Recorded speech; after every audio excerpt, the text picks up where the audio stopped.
Something.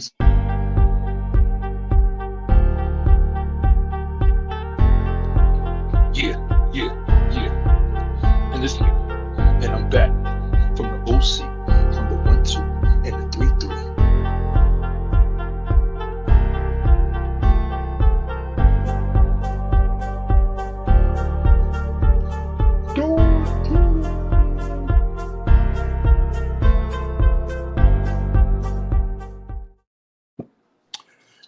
It's Sunday, but there is no bishops here. Like Tropicana, we got the juice. There's no need to check your watch to see what type of timing we are on. And it is not Tiff time, all right? Nah, it's time for the Three Amigos Show Podcast! Yeah, man! Allow me to reintroduce ourselves. We are the Amigos. First and foremost, I am always. There's no shook hands in Brooklyn. If you don't know me, you will. I'm the voice and the people's choice, the hardest working man in showbiz. I'm brilliant, bright, but always willing to fight. I am Brandon Thor. I had a very good, productive week. Nobody asked, well, I asked myself. I had a very good, productive week myself. But we're going to move on to our next host, man. He's hailing from the livest borough in Brooklyn, man. He's repping Flatbush. Yes. To the fullest. Yes. He's the voice of our Turnbuckle Talk and the realest on the turntables. He's the grand opening and the grand closing. He's Mr. High Profile himself. He is the Panamanian God. He is the Mashout. Let me tell you something. Always replicated, never duplicated. I am dropping a new mixtape coming up in April, a new 90s mix. So I've been working on it, and I am dropping a new one. But nonetheless, I will talk about that in the after show. Take it away, Random Thought. Maybe we should have you as a guest on this show to promote. Maybe we should. Cam shaded me and said that I am the big name DJ, so I had to take my title and live with it. That's what he said in the group. So I'm here living in my truth.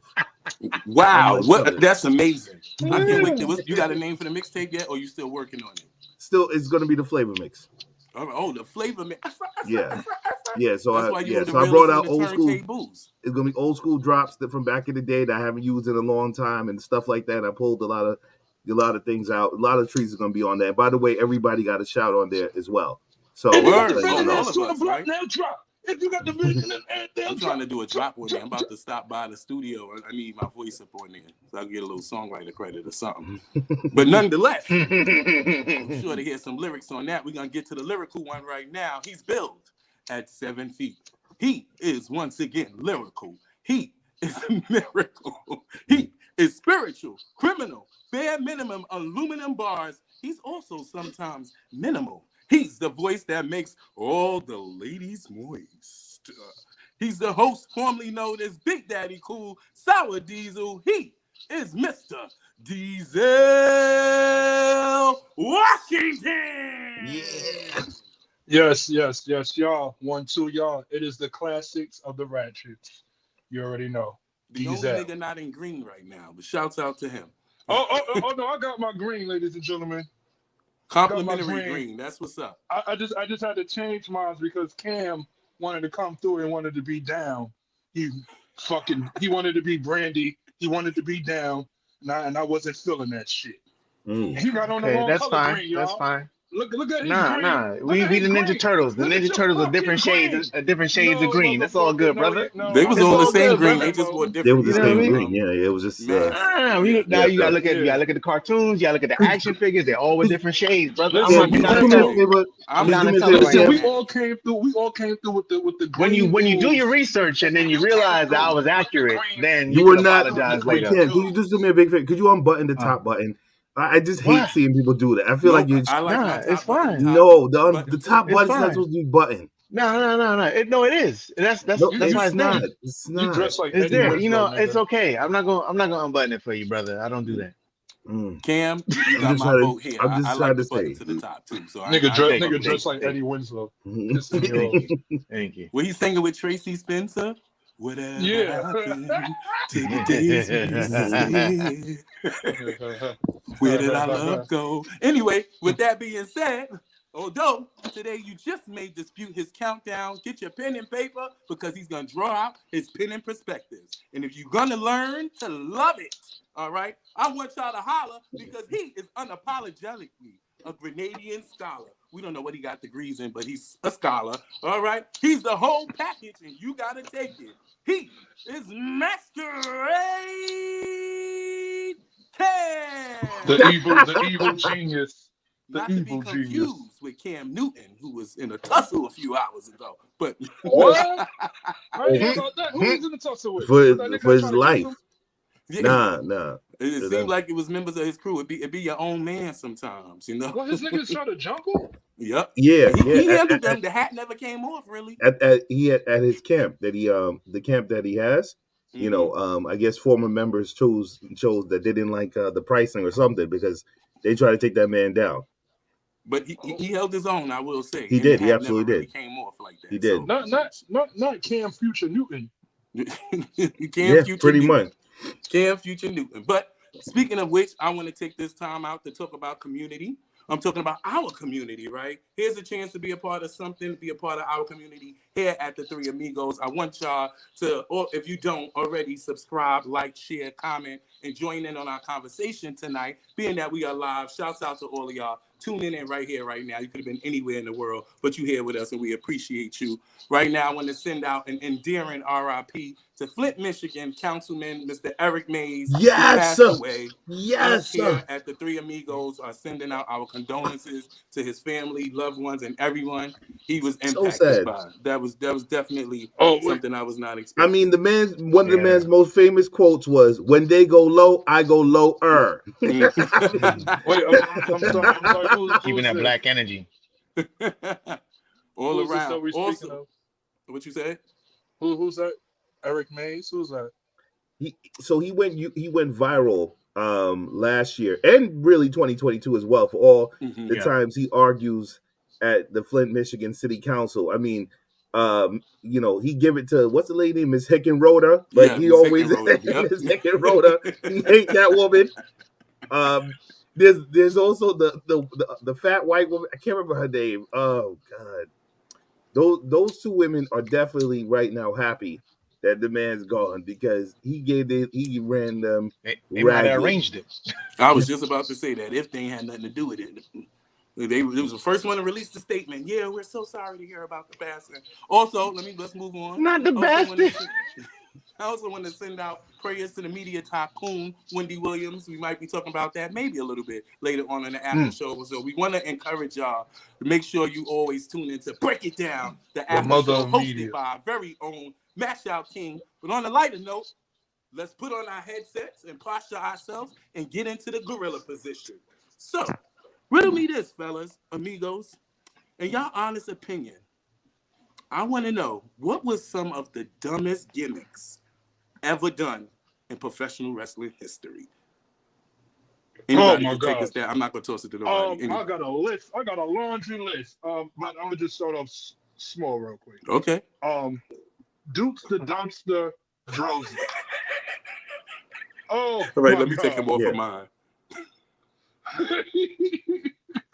Hell, IRS man. Repo man. I like the Repo man. I like the IRS man. It would have been better you if he would was like really the repo IRS. with some shit. Who the fuck likes Erwin R. Shyster? He didn't even have theme music. Warren Wint does. I'll tell you that.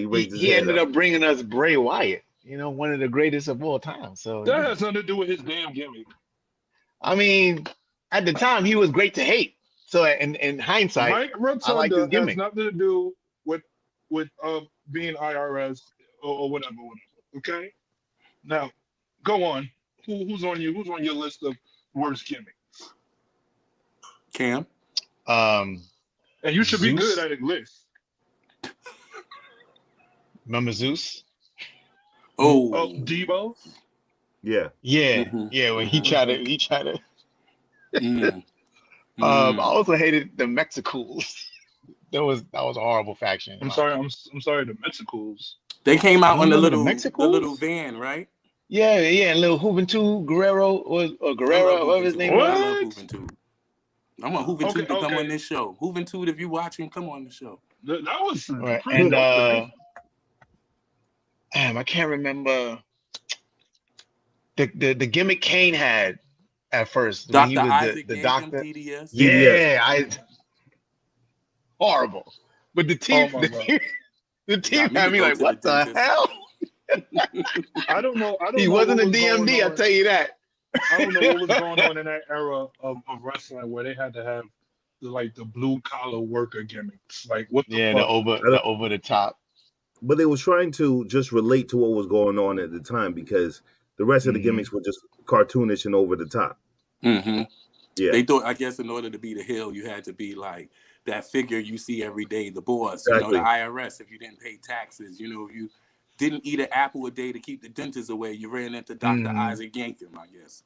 And when you put your trash out, Duke the Dumpster Drosy picked it up. It was a Mashout. Who's on your list? It's the toughest gimmicks ever done. So mine's a little different. I went with bad gimmick matches. Okay. Yes. So I didn't pick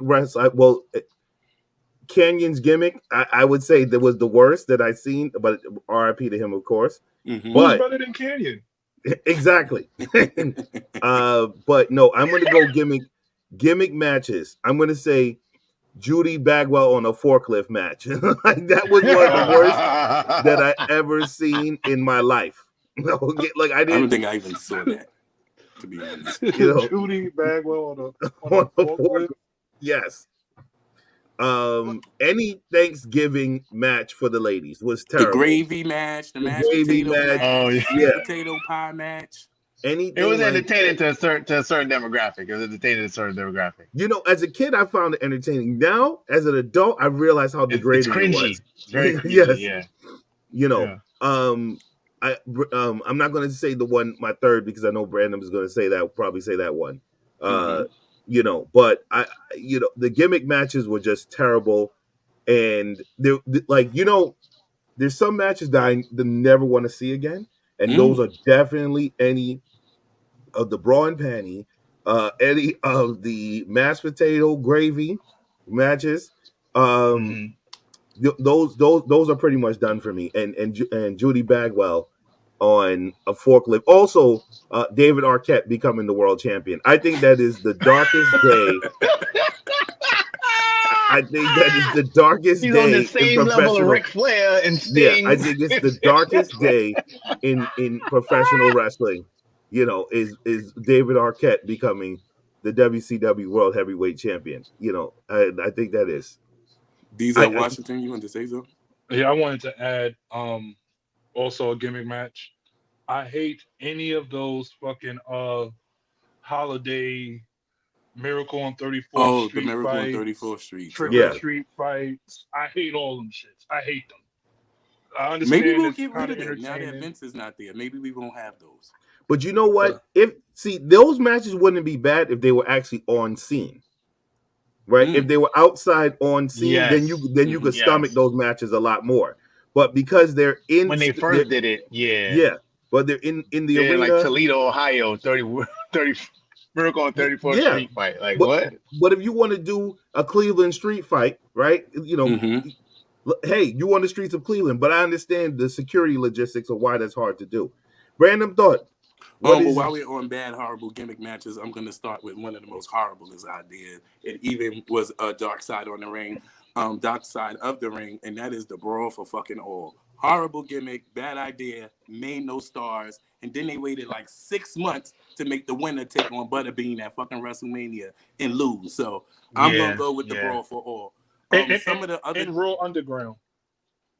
Yeah, but I mean, Raw Underground was that was bad. It was but a I thought that was pandemic. them They tried. Yeah, they was trying to terrible. live and eat a little bit.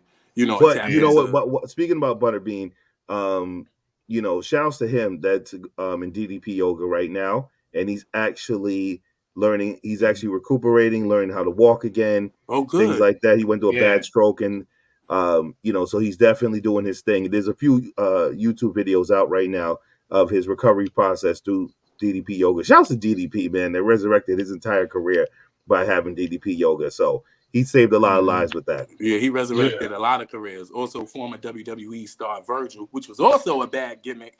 Both Vincent and fucking Virgil is said to not be doing well after suffering several strokes as well. Fans asked to send prayers, but he was not on my list, but that is definitely a list. I'm going to go with Bastion Booger. I don't know if y'all remember Bastion Booger. That was a horrible gimmick. Manitar was a horrible gimmick to me. Yep. Who else? Danhausen right now. Horrible gimmick. Get rid of it. I hate it. It is stupid. Wait. But the greatest, worst gimmick of all time is Gilbert. I don't think that was. No. How you know he wasn't on no. You had your I don't think so. I'm just saying, I mean, well, other people chimed in with something afterwards. Shit. That was more. I mean, he's lovable, but he's also a really bad gimmick. I thought he was entertaining, especially when he had. No, he's entertaining. He's entertaining. He started the bottle girl service thing. Nah, Bill Goldberg was good, nigga. You bugging. Bertha Faye. I thought Bertha Faye was a bad gimmick. I don't know what her real name is. Or she used to have Harvey Whippleman, and they had the whole love thing. Bertha Faye, didn't like it. Adam Rose, horrible gimmick. I don't like nobody who comes out. Oh, you got a list. I do. I do. Adam Rose was horrible. Oh, I was just about to say that. I was gonna add that one. He said, "No way, Jose." From NXT. You know what? And remember when they combined both of them together? Adam Rose and No Way Jose. The No Way Rosebuds is No Way the fucking Jose for me. The No Way. The Basham Brothers with Shaniqua, hated it. So dumb. Her name was Midnight in WCW. Why the fuck y'all named her Shaniqua when she came to WWE? But I'll talk more about that with Black History Month when Sour Diezel get to the smoking section and talk about the Elimination Chamber. Last but not least, I thought Puke. Darren Drosdorf was a horrible gimmick. Don't nobody want to see nobody fucking puke. That's the most one of the most nasty, forgot about that. Disgusting shit in the world. So disgusting that it's just disgusting. It's disgusting. That was the Vince McMahon era, just throwing spaghetti at the wall, see what sticks. He was like, "You can vomit on command."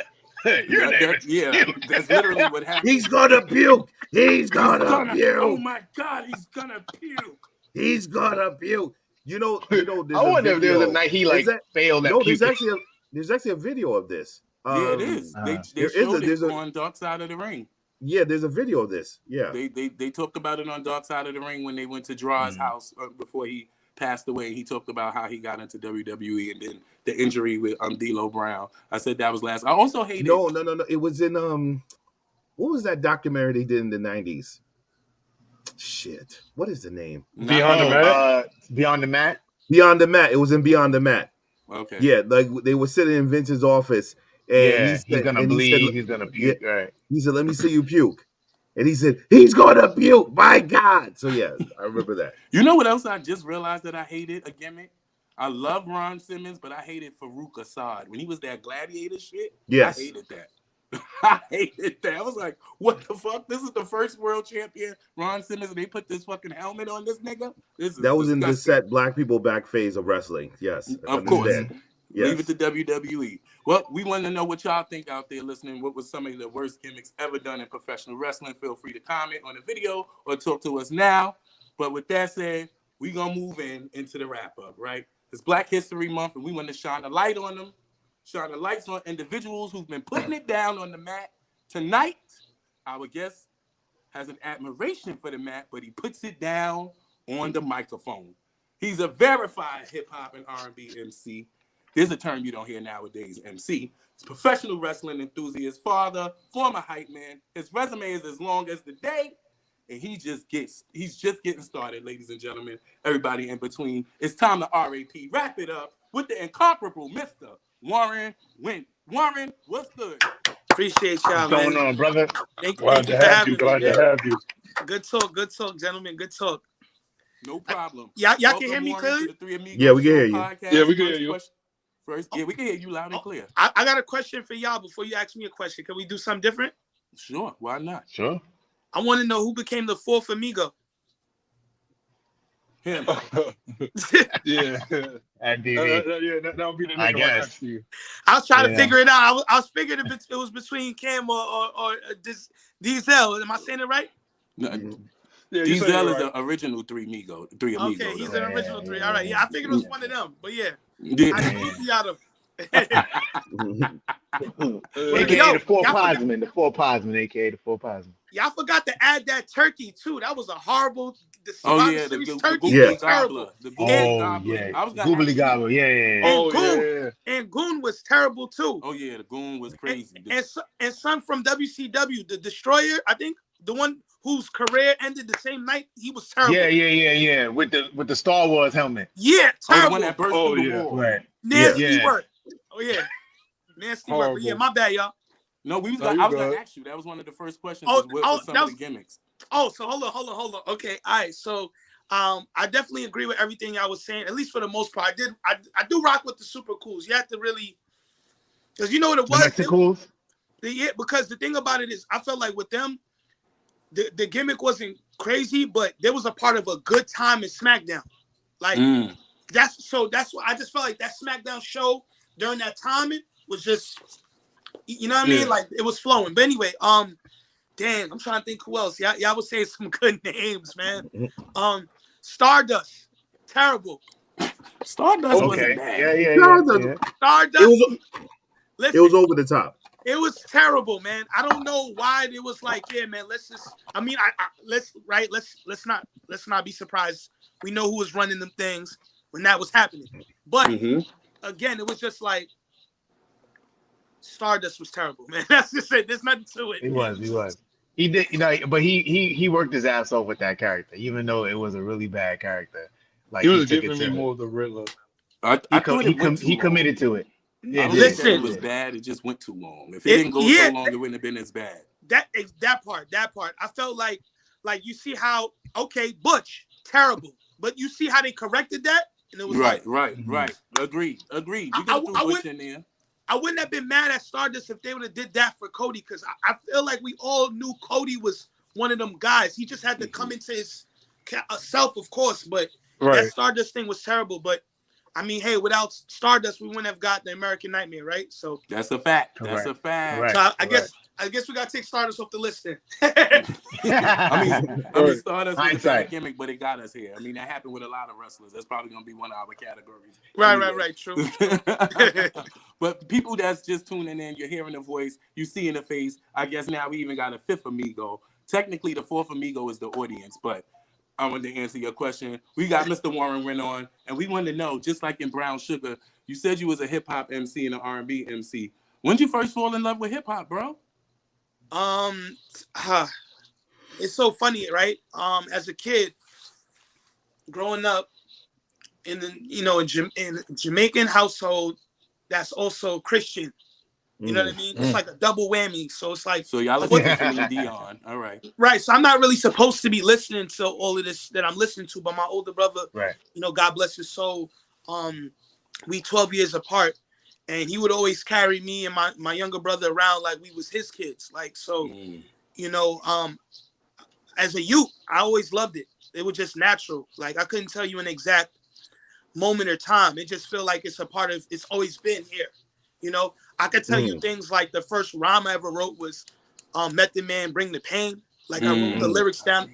This one we had the word, like, I came to bring the pain, hardcore. I literally used to write it so I could learn how to rap it.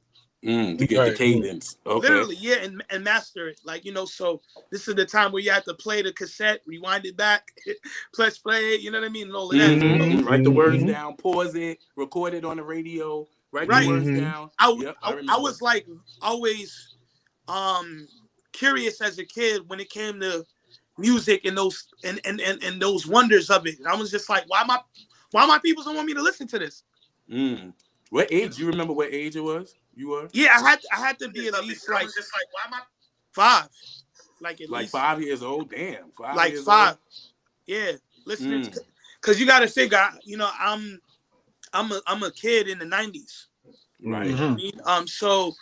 So growing up listening to Nas and Jay-Z and Mobb Deep and De La Soul and Tribe Called Quest, and P Rock and CL Smooth, like, and I'm in elementary school, like, and I know about these people, Wu-Tang Clan, damn near all of them, You know, The best. Mm-hmm. yeah. So, We got a little game with naming some of them people later on to see if they went worthy later on. So stick around for that. yeah, I'm here, man. I'm here. But yeah, I would say as early as then. You know, just I remember always listening to music when I was around my cousins and things like that. You know, a lot of my cousins lived in Queens, grew up in Queens, from Queens. So, you know, I was listening to people like Lost Boys. Mm-hmm. You know what I mean? Like early, like Renee and me, myself. I'm in the mix. I'm in love with two women. Oh, my crazy world. Is where So yeah, so as early as then. And I was always a poet as a kid. I was always a poet. Like I always did poetry when I was in elementary school. You know, so yeah, but I ain't gonna drag it on. But that was we listening. You low key sound like one of the Lost Boys to me. Yeah. So quick question. I see that you said you're Elmont legend. So you from Long Island? Yes, sir. Big a big a lot. Okay. All right. So you know, Long Island has a lot of history of great rappers, you know, from De La Soul to Rakim to, you know, EPMD, you know. So tell us a little bit about what you're trying to bring from Long Island out so the rest of the people can see. Modern day. Mm-hmm. Well, I'll tell you like this, right? The other day somebody said, we ain't have somebody since Rakim. You know how far along that is? Mm-hmm. Damn. I wouldn't say that, but somebody said that, right? So things like that, like we need a new face. You know, we need something to be a reference point again to what's going on. Okay. You know what I mean? When you think about the boroughs, throughout time, you can name certain guys. You know, if we thinking about the Bronx off rip, we could say Ice Spice, French Montana, Cardi B. You know what I mean? Within the last decade, you know, I mean, I'm pretty sure there's other people, but just to name those off the top of the list, Connie Diamond, right? Remy Ma, right? You know, whatever the case of the borough. All that to say, Long Island, when we don't even have that within the last couple. I mean, for me, it's Big Bro Reek the Villain. Shouts to Reek the Villain. Okay. Yeah, shouts to Reek the Villain, of course. But even Reek the Villain ain't even get that. Yeah, push. Yeah. You know what I mean? Like, so, that's a fact. That's a fact. That's a trajectory, yeah. So all that to say, like, that's what I hope to bring. And here's the funny thing, right? I'm from Elmont, and Elmont is right next to Queens. That's a fact. Elmont is like the Washington, D.C. of this whole thing. And I'm going to tell you why I say that. Because it's like certain parts of Long Island would say that, oh, you from Elmont, y'all like Queens. And then people in the city would be like, oh, Elmont, oh, that's LI, right? So it's an interesting story. It's an interesting story, but it's a story nonetheless. And I am telling it every day. Okay. With my work and my brand, you know, I'm just waving the flag and I'm bringing about a new connection when it comes to Long Island. There's a lot of times when I'm in shows and people will hear me do my thing, they'll think that I'm from the boroughs. And I'll be like, nah, I'm from Elmont. Yeah, I thought you were from Brooklyn, personally. Where's that? And they'd be like, Long Island. I'll be like, you know what I'm saying? So I didn't know Long Island was a borough. So the fact that you even trying to put this borough on as Long Island, I'm already sold.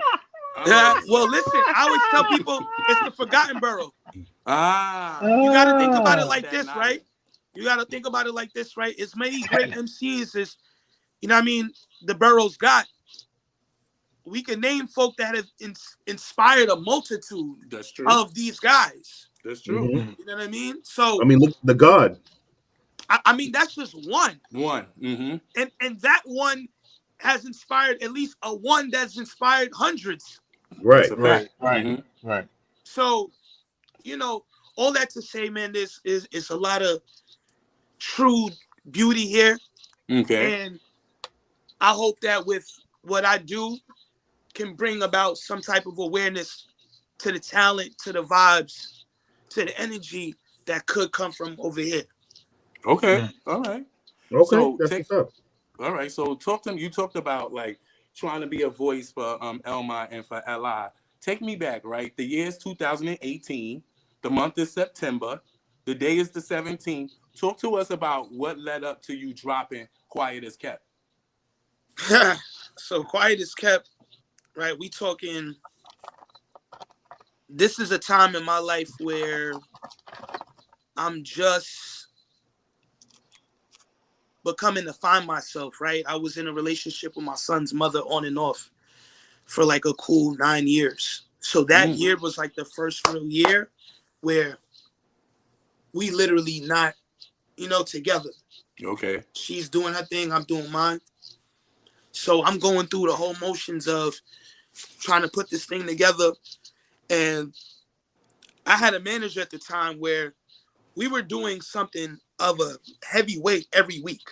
Okay. Like 1 week, I'm in Shade doing this interview. Another week, I'm back at Sirius, but this time I'm doing this interview. The week after that, we on Music Choice, blah, blah, blah. The week after that, Hot 97. Next thing you know, I'm doing a drop for MTV in Africa. So by the time this project came out, my son's mother and I, we weren't on good terms. She actually had me blocked to the day. Okay. But, so I remember that day clear as day, because I remember when the album came out, shouts to DJ Enough, shouts to the heavy hitters. DJ Enough played one of my records off the album live. 2 p.m. Like 2 p.m. I get a text, and it's from my son's mother. And she says, "Oh, congratulations, I heard you on the radio." Wow. She ain't stayed quiet as kept, huh? She had to reach out like, "Oh shit, I heard that nigga on the radio. Fuck him, but I heard him on the radio." Remember I told y'all I was blocked. Right. So it's just the power of the music, like the power of what believing in yourself does. Like that's what my whole story is about. It ain't even about what we hearing, right? As far as what I was going through in those moments, but the overall, the message that it exudes. Okay. All right. So talk to us about the message a little bit as a creative. Talk to us about a time where, I don't know if it was particularly that time because you wasn't talking to your baby mom, but son's mother, talk to us about a time when you were doubting yourself. We got a lot of young listeners and up and coming people who want to do podcasts, who want to do rapping, they want to get into music, they want to do a lot of things. How did you face adversity and basically rap your way through it? You just got to stay focused. You got to stay grounded. It's like a lot of things are going to tell you what it is and what it ain't. It's just a matter of how you pay attention to it. I look at it like this, right? It's like life is like a video game. Life is God's video game. Okay. We're all characters in it. Now, everybody has a different version of what their story mode is. As it relates to you. So for me, going through the things I was going through, we talking things like, dealing with co-parenting and being a father, things like getting out of the street life and being around people doing certain things and getting caught up in that, in and out of trouble, like, and things I don't need to be doing. And after a while, it's like these things you find yourself, just those moments where you're to yourself and really with God.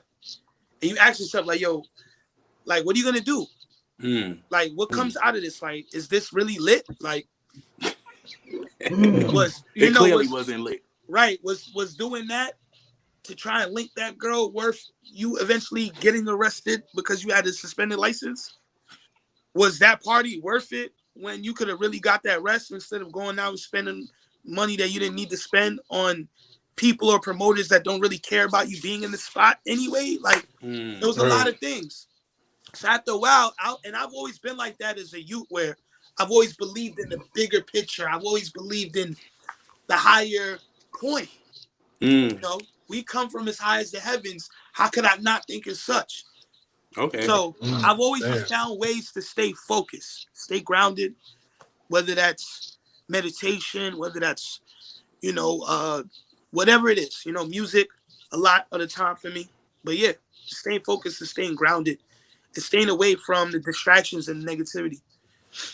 Okay. Yeah. Wow. I also wanted to know what, like, you said I guess it sounds like temptation is what you're saying, like making the different choices that was put out there, whether it's go to the party, go check shorty out, see what's what, with a suspended license. But what would you say when breaking into the industry was your gravest challenge? Like, what was the challenge? Well, to kind of elaborate more on what was said, right? Mm-hmm. Is I wouldn't call it temptations, and I'm gonna tell you why. It's distractions, because when you get to a level of having the power of choice, you know what you're doing. Like, I'm not gonna act like I didn't know what I was doing, but it's also that understanding, that higher level in you that's like, yo, what you doing? That conscious, right? Yeah, you know what I mean? So, I mean, again, it's really just about just staying focused and, always challenging yourself, being open to new things, being enlightened in that regard. Like, a lot of times we create our restrictions. We create these setbacks, these roadblocks. We don't even realize we're that powerful. Then we put in power into things that end up becoming our reality. So I'm very mindful of it. And as I've gotten more experience with literal life in the physical, it's made that much more sense. In ways I can't even at times, deliver verbatim. It's okay. Just, you know. I do know. Like, I mean, power of words. And then you mentioned earlier about like power of choice. To people that might be out there that might not know what the hell power of choice is. What's power of choice to you? What do you think power of choice is? I'm not going to negate it, but it's whatever you say. Yeah. I mean, power of choice is, first off, you got to be real with yourself. Because if you not Delulu, like, you understand, right? For the young kids that understand, right? If you're not Delulu, like, you understand what we talking about when you're by yourself. Now, when you're around your folk and your people, them, and you may subconsciously want to, like, say a line that sounds cool. Like, now, we're talking about you with yourself, and you thinking about a thing, you thinking about doing something or whatever. There's always going to be that part. And if it's off, there's always going to be a part of you that is there to try and put you back on. Put you back on the right track, which is, the God in you. So the power of choice comes from, one, understanding who you are.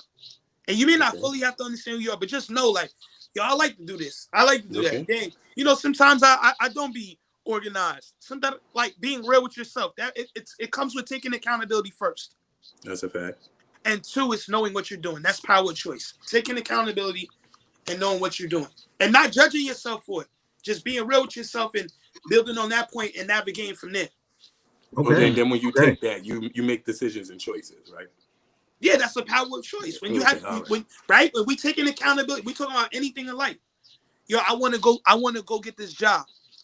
All right, I go work the job. Later on, oh man, the job is working me. Well, we reverse that by remembering, hey, I wanted a job. Right. I made job that is choice. just over broke. Right. Now, but look, we're in a world where you are seeing many different ways to feed yourself, to take care of yourself. So we have no excuses. There's books, there's studies, there's classes, there's people willing to give game. Like, there's no excuse. So let me ask this question, Warren. Just real quick, who you bumping right now? Who you listening to right now? Outside of your own music, who you really feeling?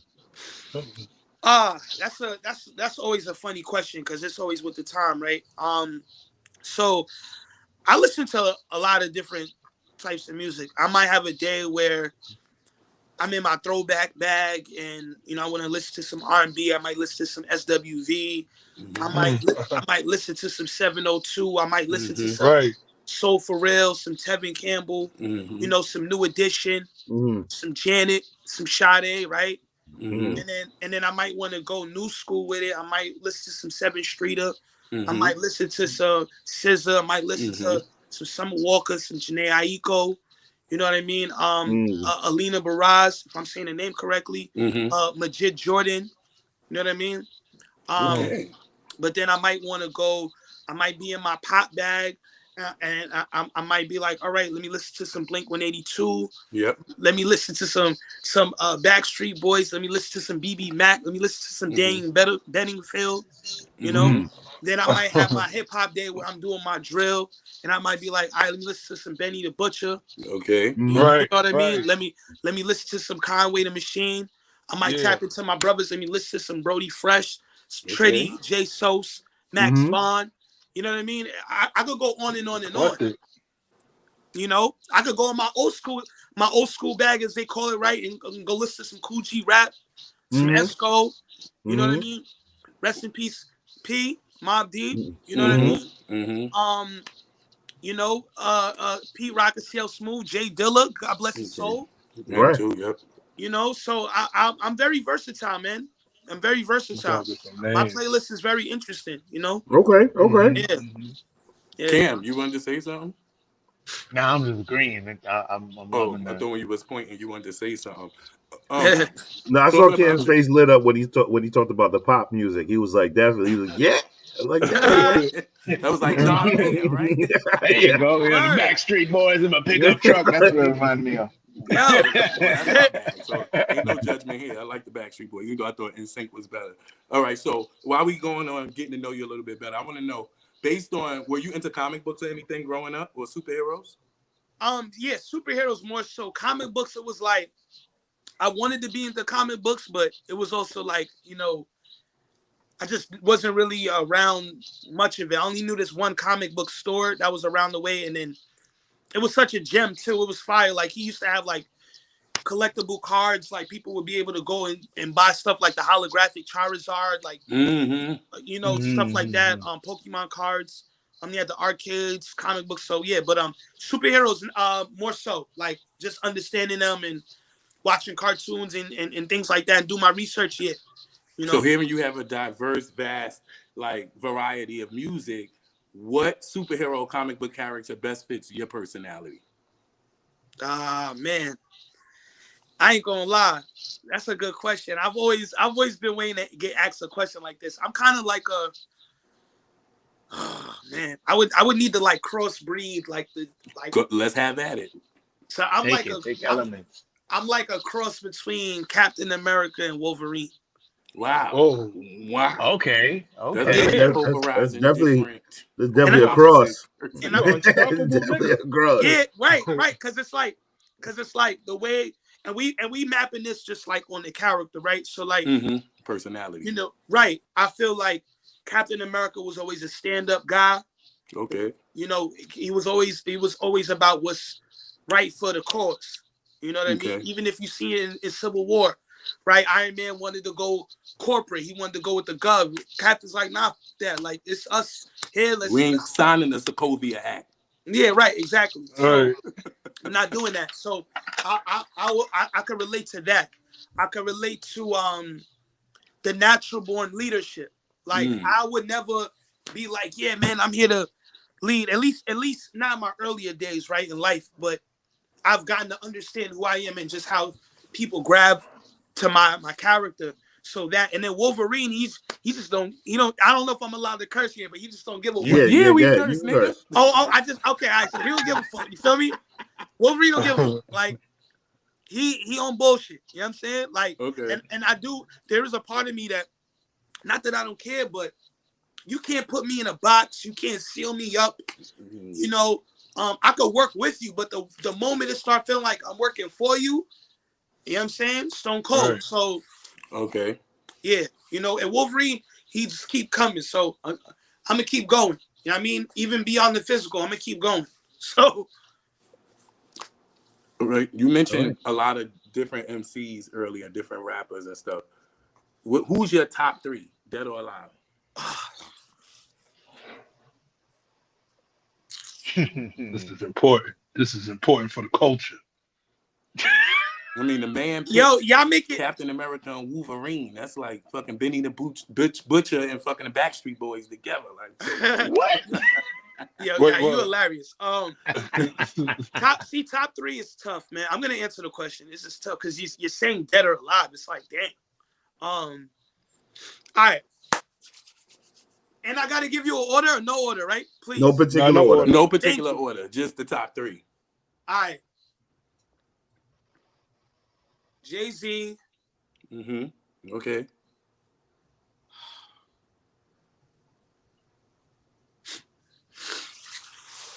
Damn, man, top 3 is crazy.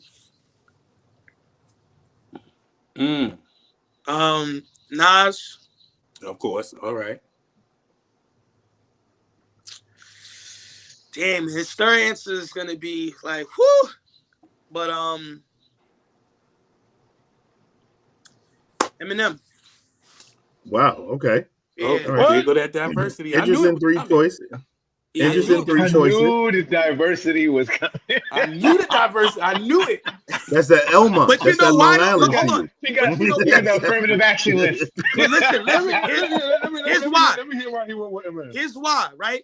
I'm thinking about the most important elements to me, right? Okay. So Jay-Z's like the Ric Flair this shit. Mm-hmm. I don't care. Cameras off. If people said I want to mirror a career, it's his. Mm-hmm. Feel me? He did it, and he literally did it from level 1 to level 100. Like he ain't skip the growth from street. You know what I mean? Hype man, street. You know what I mean? Street guy, Yeah. boss man. To I'm my own boss. To we doing bigger brands. To me and my wife, multi-beat up. Yeah, he did that. So he the whole of it. He the whole of it. And then here's the funny thing. Hove writing and his bar got up too. Yep. Because I wouldn't jack No early follow. Hove. I'm gonna keep it tall.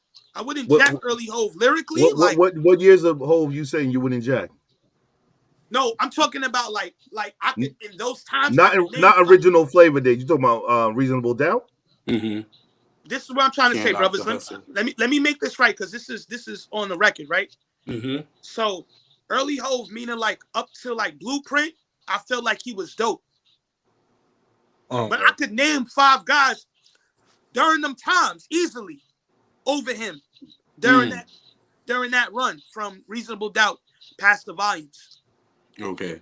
I feel like once he started getting to Blueprint, Okay. you feel me?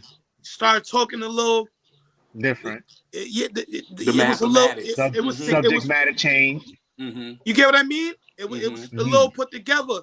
You know what I mean? Even remember too that was the same time he was engaged in war with Nas, and he was hitting below the belt and all that. You feel me? So anyway, that's with Hope. With Nas is like, to me, Nas is like the Bret Hart of this shit. Okay. Like you can't hate on Bret. You might not like him, right? Because you might feel like, man, maybe he not so much of a character, but his work is so Pristine that's the character. and proper, right? That's the character. Yeah. His work is so it's like Nas. It's not no gimmicky. He not caught up in no drama, no out, like, at least to my knowledge. I'm a youth, so I don't know. But the man's work is just so superb, pristine. So he's the excellence of execution in hip hop. Excellence of execution in hip hop. Here's the crazy thing. When I talk about my influences, I can't tell you Nas is one.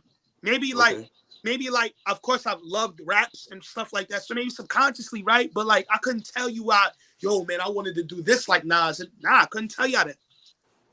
But you can't hate on him at all. Right. You might not like an album or not like a song. Fine. That don't mean the man ain't put the work in it. Nope. All right, there you go. So, and then M. That's what I was waiting for. M. To me, right? He like. I don't have a wrestler offhand, but I'm gonna tell you why. John Cena? No, that's not even a good no. Nah. Okay. You could say M and CM Punk. No. Hell no. Can I be real with y'all? Yeah. And this might sound hilarious. Jeff Hardy. M is like the Brock Lesnar of this shit. Like And I'm gonna tell y'all why I said the Brock Lesnar. Damn, This gotta be the pictures viral with part. Vince McMahon. Hold on, listen. I know there's a controversy going on and things like that. I'm not here to talk about the man personal. I'm not here to give light to what's going on and none of those things. If y'all want to cut this out, pardon self. No. Go ahead, But- Rock, it's your opinion. We But asked you. what I'm talking about is the impact of the work, right? Mm-hmm. The impact of the character that man possessed and portrayed in the ring. Explosive. Like, it wasn't really looking like, all right, many people could be him. Now, we don't got to compare M to nobody. But I'll say this about M. Nobody's trying to fuck with M. Nobody. Like, you get what I'm saying? That's true. Mm-hmm. That's true. That's where I'm really trying to go with. Forget the comparison. Nobody's trying to see M, and that's a very important badge of honor to have as an MC. That's a fact. You know what I mean? Like, certain people I don't know if I agree, but that's a fact. certain people throw the darts at certain MCs and things like that, but nobody's really trying to do that with M.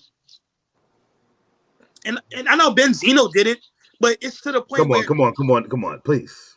Nah. That was You I mean was nothing. just the about to newspaper say nobody. editor? Nigga. Yeah. No disrespect. Nobody cares about it. Like, Coy we know- Leroy's dad? MGK did it.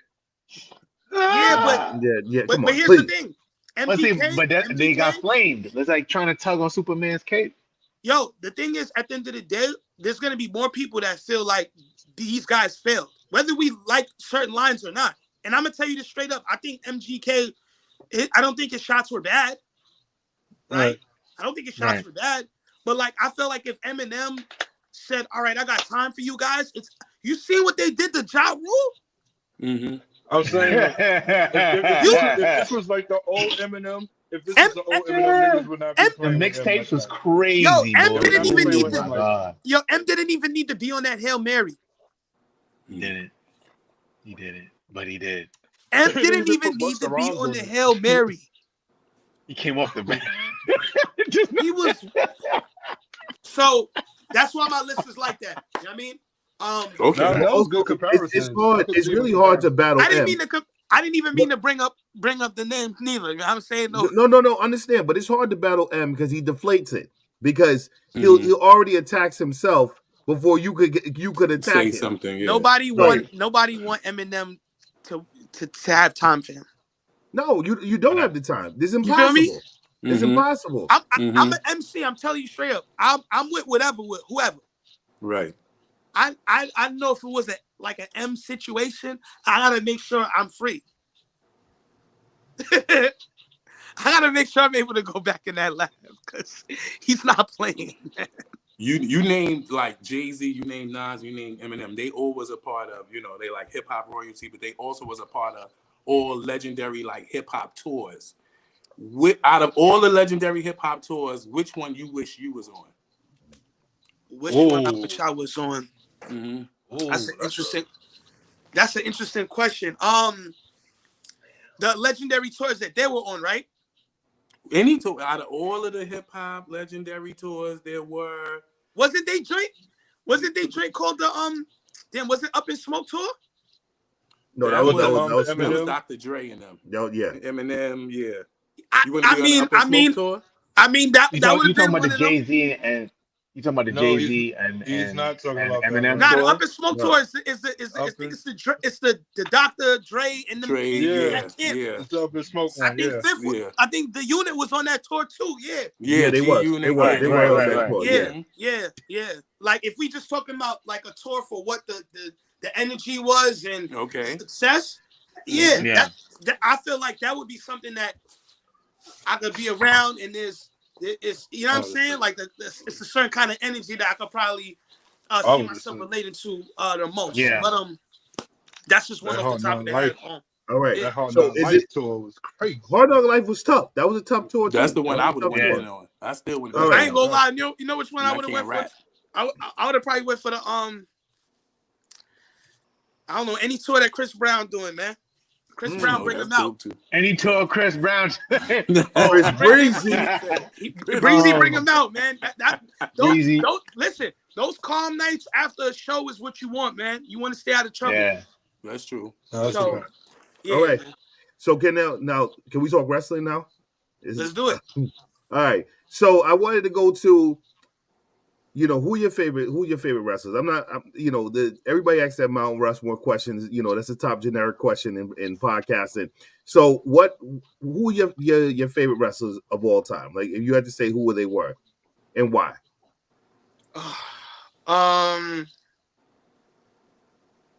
My favorite wrestlers of all time. All right. I mean, there's so many. We're gonna be here all day, but AJ Styles for sure. Okay. Okay. I feel like AJ Styles is taking. It's kind of like Daniel Bryan or Bryan Danielson, where those guys are taking what guys like Eddie Guerrero and Shawn Michaels were. And we know the other one too, but ain't gonna say no names. Who you talking about? Chris Benoit? Yeah. Benoit. You could say Benoit. Nah, but we could say Benoit right here. Chris Benoit. Yo, y'all know what I'm talking about, and I feel like those guys are taking what they have done and like excelled it. You know what I mean? Yeah. Honestly, like, you know what I'm saying? So For the little guys. AJ Styles, of course, I love what Cody's doing. I'm proud of Cody. Cody was actually one of my favorites. And when I mean favorites, like when he was doing like the dashing Cody Rhodes gimmick. Like I really was rocking with that. And I felt like from there, I seen like, all right, Cody has potential to go. It's just a matter of how he's booked and and things like that. I love Bianca Belair. Yeah, same here. Amazing. I think she's one of the greatest ever. To be honest, you know what I'm saying? Because of what she represents too. Like it's such a big thing. Who else? There's so many of them. Man. Shout out to my bro Swerve. Swerve Strickland is doing. Yo, his ascension, literally, like you clearly see it. You know what I mean? Like him. Does Tony Khan see it? Huh? Does Tony Khan see it? Well, we're gonna see March 3rd. Okay. True indeed.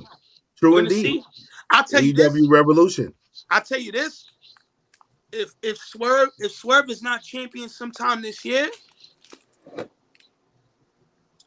I don't know, man. We riot. We could start there. Word. We could start with that. We riot. Yeah. All right. So who are some of the wrestlers you never liked? That's a good question. Dang, wrestlers I never liked. Wow, that's a good one. I don't think I've ever been asked that. Dead or alive? Dead or alive? God, dead or alive? Wow. Dead or alive? Who did you like? Didn't like, man. Yo, hold on. Dang, wrestlers I didn't like? Wow, that's a good question. Okay.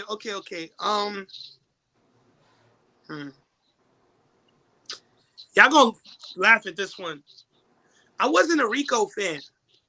Like that and that Chuck, that Billy and Chuck shit. Yeah, I ain't like that shit. Oh, you talking about Billy and Chuck? When they was playing with Okay. Yeah, I ain't like that. There was a couple or a tag team. Yeah, I ain't like that shit, man. I ain't like that shit. I thought there was a good. I thought there was a good working team. Like we talking about the wrestler work, but the characters, all of that, I ain't like that shit. Okay.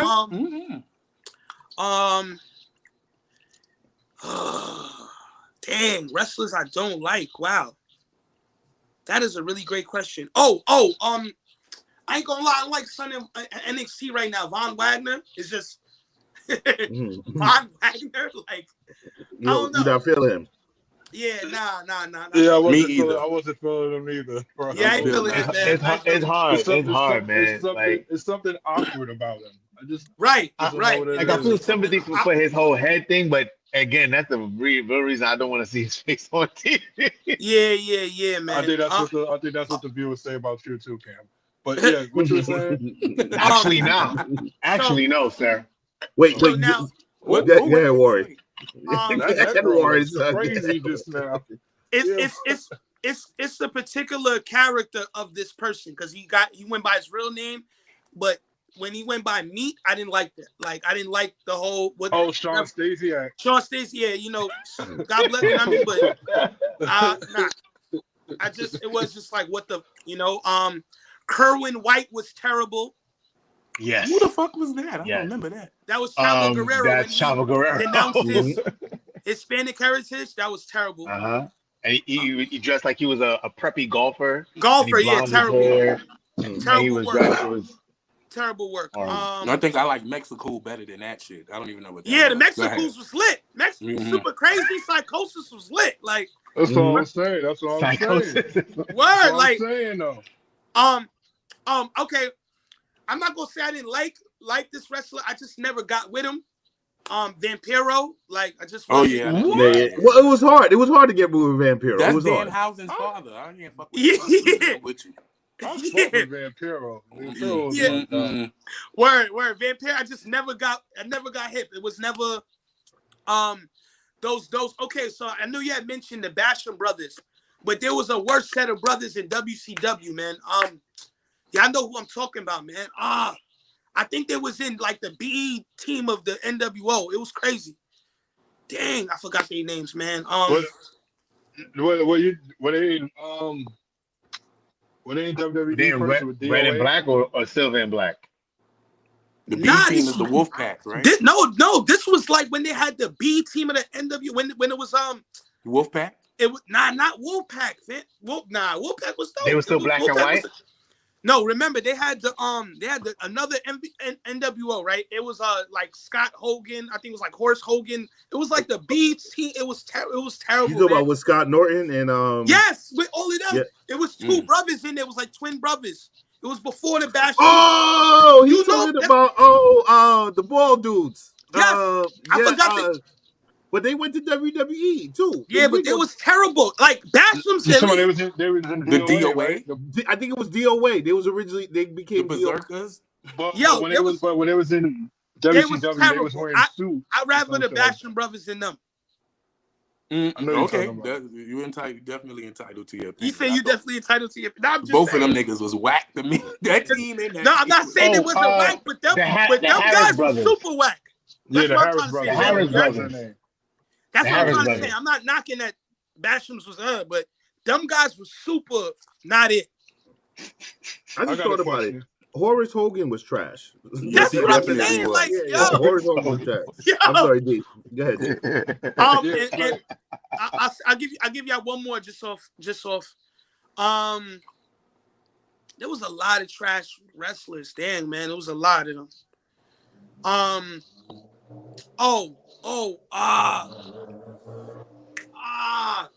right. Viscera's character. Not Viscera, but it was Mabel. Mabel was or trash. Big Daddy V. And Big Daddy V was Big Daddy V. They both was trash. It was just different kinds of trash. Viscera, I rock with. Viscera. Right. That nigga was 700 pounds wearing all that fucking leather. Like what? Yeah. He was trying to lose weight. That's why he was wearing that shit. Yeah, Big Daddy V. I don't know if it ever worked. Like a sauna. Ever worked. I don't think so. When that nigga was Big Daddy, his titties was at his knees. I was like, what? Right. When they put in the what the fuck? Why is he wearing this? Right. He's wearing Sable old outfit. Here's another wrestling question. What's a dream match that should have happened but didn't? I just saw this on the meme. Brock. Damn, I keep. No, we here. Don't get it. Yo, it's crazy what they doing to us, man. Damn, man. Yo, I was just saying this. I'm gonna answer the question, but I was just saying this like, dang, man, these guys, man, they gotta realize what they be doing to us fans, man. Because now we can't be saying certain things and be like, we be cringe and be like, all right. No, we could say it because we don't work. We don't work for the company. You know, we could say these things. Nah, I feel you, but you know what I'm saying? Still, you know what I mean? You want to leave that door open, man. You know what I mean? Oh, just in case they want you to come through somebody's theme. You want to leave that door open. Right. You know what I mean? Right. But okay. Easily. The Rock, Shawn Michaels. Yes. You know what I mean? Yes. I think The Rock, Shawn Michaels would have been amazing. Stone Cold and Hulk. And that was actually supposed to happen. Like. I know some people may frown on that, but like, let's rewind back to that time. Stone Cold and Hulk would have been fire too. You know what I mean? It would just have to have been done a certain way.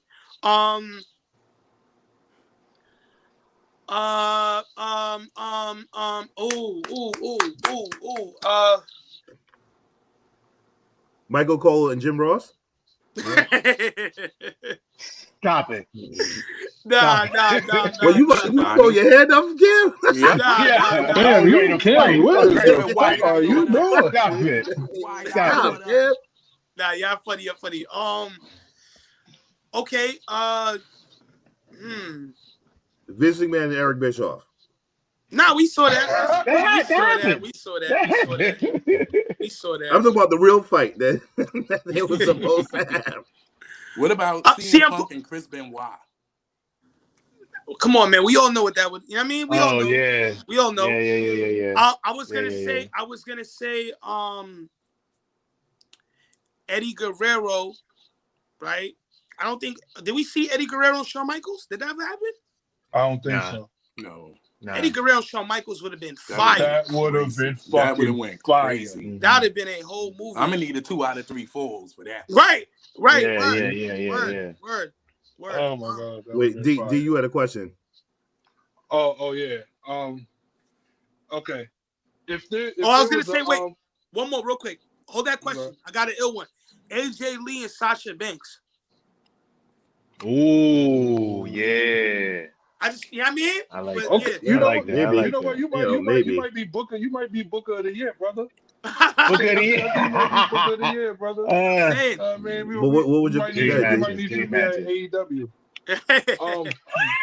Oh yeah. My question is, right? If there's a wrestler that you can pick, right, and they need a theme music, like who would that wrestler be? Like what that wrestler he would do it for? Yeah, like what wrestler would you do that for? And they like, and you can compare them to you. They fit your style. That's a really great question, man. Salute to y'all, man. Salute to y'all. Broadcast journalist here. Ooh. Honestly, I mean, some of us are. Sorry. Honestly, in being inspired off of recent events, I would go with Trick Williams, man. Shouts to Trick Williams. Okay. I actually did a freestyle over his of his theme music. Whoop that trick. Whoop that trick, yeah. And he followed me off of that. And a lot of people was in the comments like, yo, it would be dope if he came back and Stand and Deliver with this. I'm like, stop it. That would be. Oh, that's what's happening. Dude. That's why you don't want to say Chris Benoit name. Yeah, okay, Benoit. You know, I don't want to. We want to. Voldemort, he who shall not be named. We want to. Listen, I love all wrestling. At heart, I'm an E guy, man. You feel me? My brother. I'm sorry. You feel me? Until they put the logo on me, you know what I mean? I'm gonna go to these other shows. I'm gonna see what's up. I'm gonna definitely have my ear to the streets, but at heart, man. At heart. You know what that sounds like? That sounds like it's time to play a quick game before we get you out of here and go on with the rest of the show. And that game is cool. The Wint is due, and it's time to play a game called the Wrap-Up, right? I'll name some things that are associated maybe to you, hip-hop or wrestling, and you let us know if they are Wint-worthy or not. First thing I'm going to start off with, the Kings, the Run DMC DX versus The Rock, It Doesn't Matter with Wyclef. Which one of them is Wint-worthy? Ooh! The King of Rock, what? Don't tell me how many times. Yo, come on, man. What? The Kings. So the Kings is Wint-worthy. Next one. What?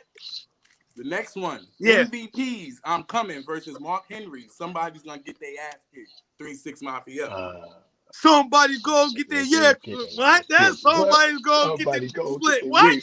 Yeah, hell yeah. Hit him up. Hit him up. Yeah, All right, John Cena's theme song, "My Time Is Now" versus R.Truth. What's up? Oh.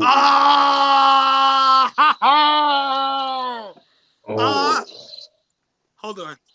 I'm gonna go West Side. All right, I gotta go with John Cena's, man. I gotta go with John Cena. So John Cena's is Wentworthy. All right. Yeah. Nah, I mean, listen. Shout out to R.Truth. R.Truth is Wentworthy too, but I think he would agree with me on this one. I think that's that Eminem shit. Yeah, I don't know what's going on. Let me tell you That's something. his idol. John Cena's his idol. Let me tell you something. Warren is 1,000% a company guy. He's 1,000% a company guy. Right? So we got the Street Profits interest versus Private Party.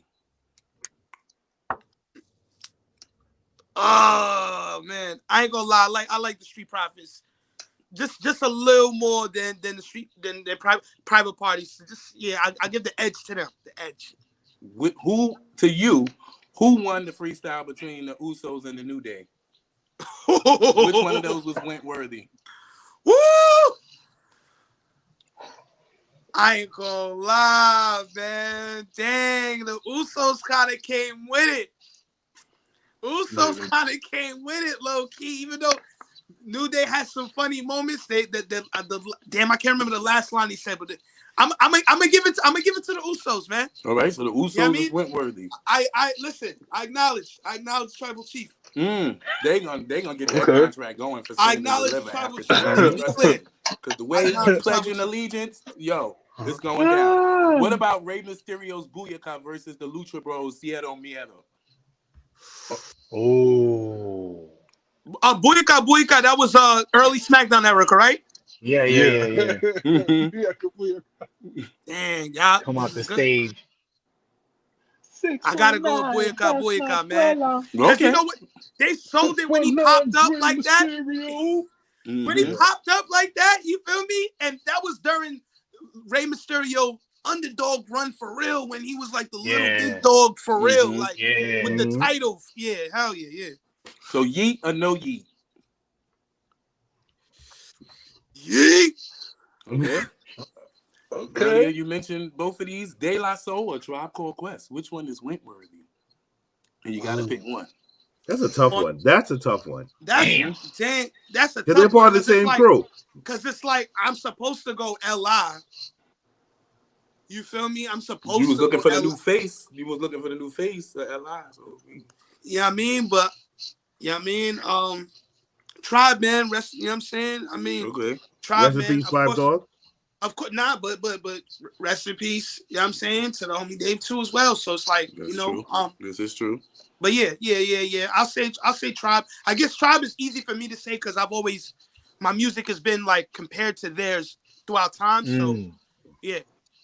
This one is not for theme song. Who had the better gimmick, The Acclaim or Crime Time? Nah, The Acclaim.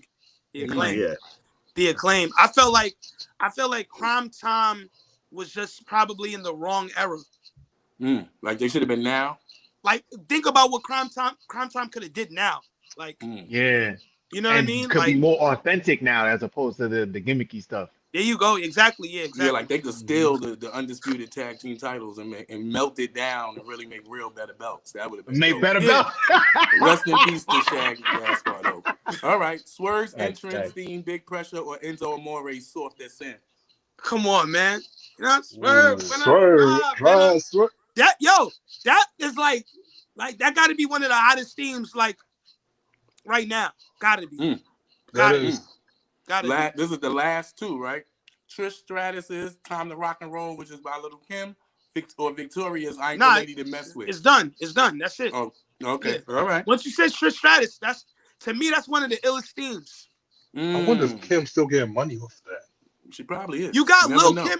That's like Roman having Hove on a record, or The Rock having Hove on a record.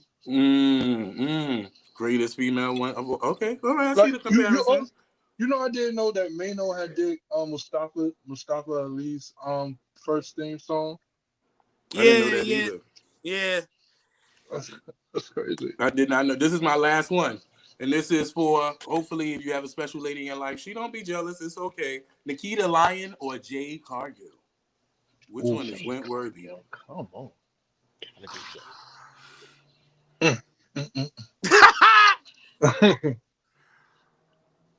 Well, here's the thing about that, right? Mm-hmm. Right. We talking about respectful, so I know that Jay Cargill has a significant other out there. This guy's a company guy. Oh my God. That's so nice. You know, he's and she's a family woman. Listen, Yeah, I'm about to woman, become so, his campaign manager. Because, you know what I mean? I see what's up with the lioness. Okay, You know what I mean? all right. You know, but that's but that's not to say that neither choices are Wentworthy. I think they're very much Wentworthy. You know, on the record, we're gonna go with the lioness. All right, that was the wrap up to see which one of them was Wentworthy. Now, you had recently attended a live WWE event, right? Yes, sir. Tell us how that was real quick before we let you out of here. Yo, it was amazing, man. I got to see CM Punk wrestle for the first time, legit.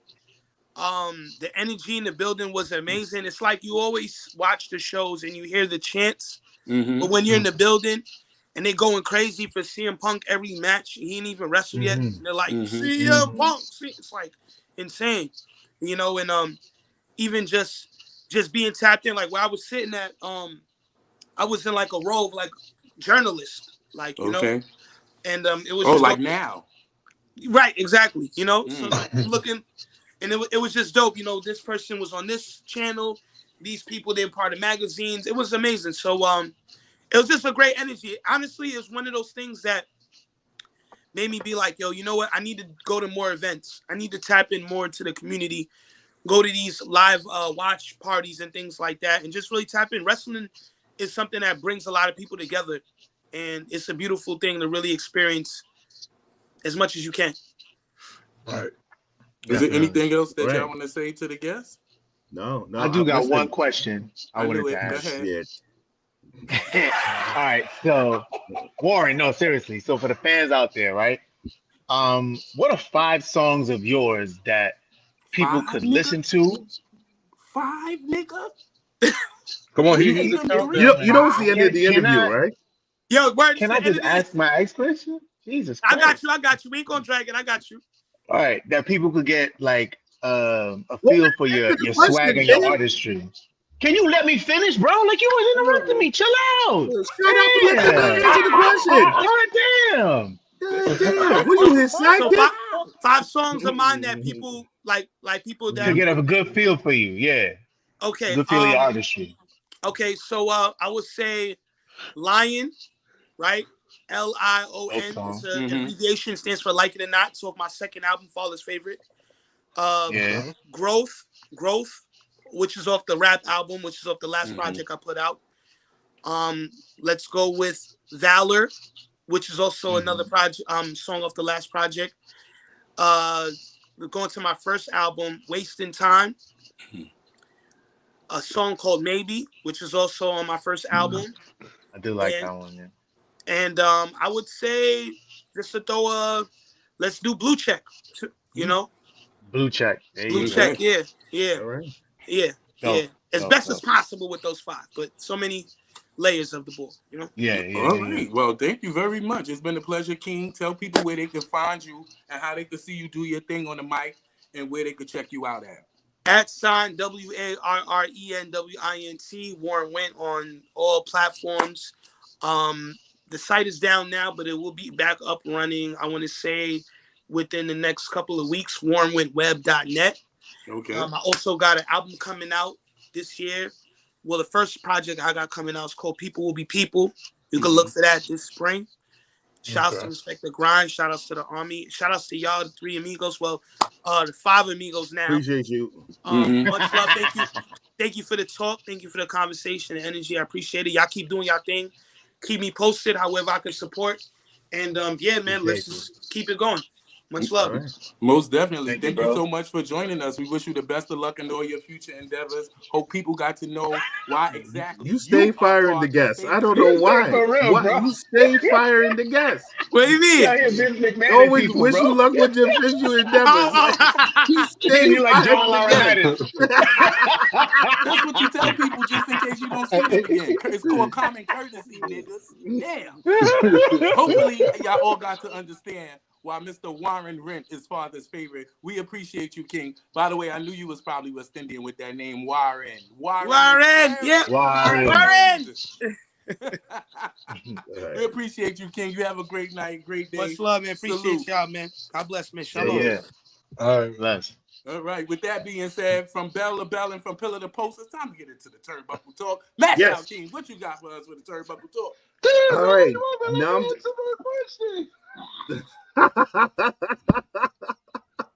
all right. 24 hours later, removed from, the sleep deprivation from everybody being up at 5 o'clock in the morning. I'm just getting back to normal time. I took All 3 right. naps. So yeah, it took a few of them to catch back up to the regular time. What's up, Diezel? I'm sorry, I don't mean to cut you off, but we would like to give a shout out to the loser of the predictions, Cameron.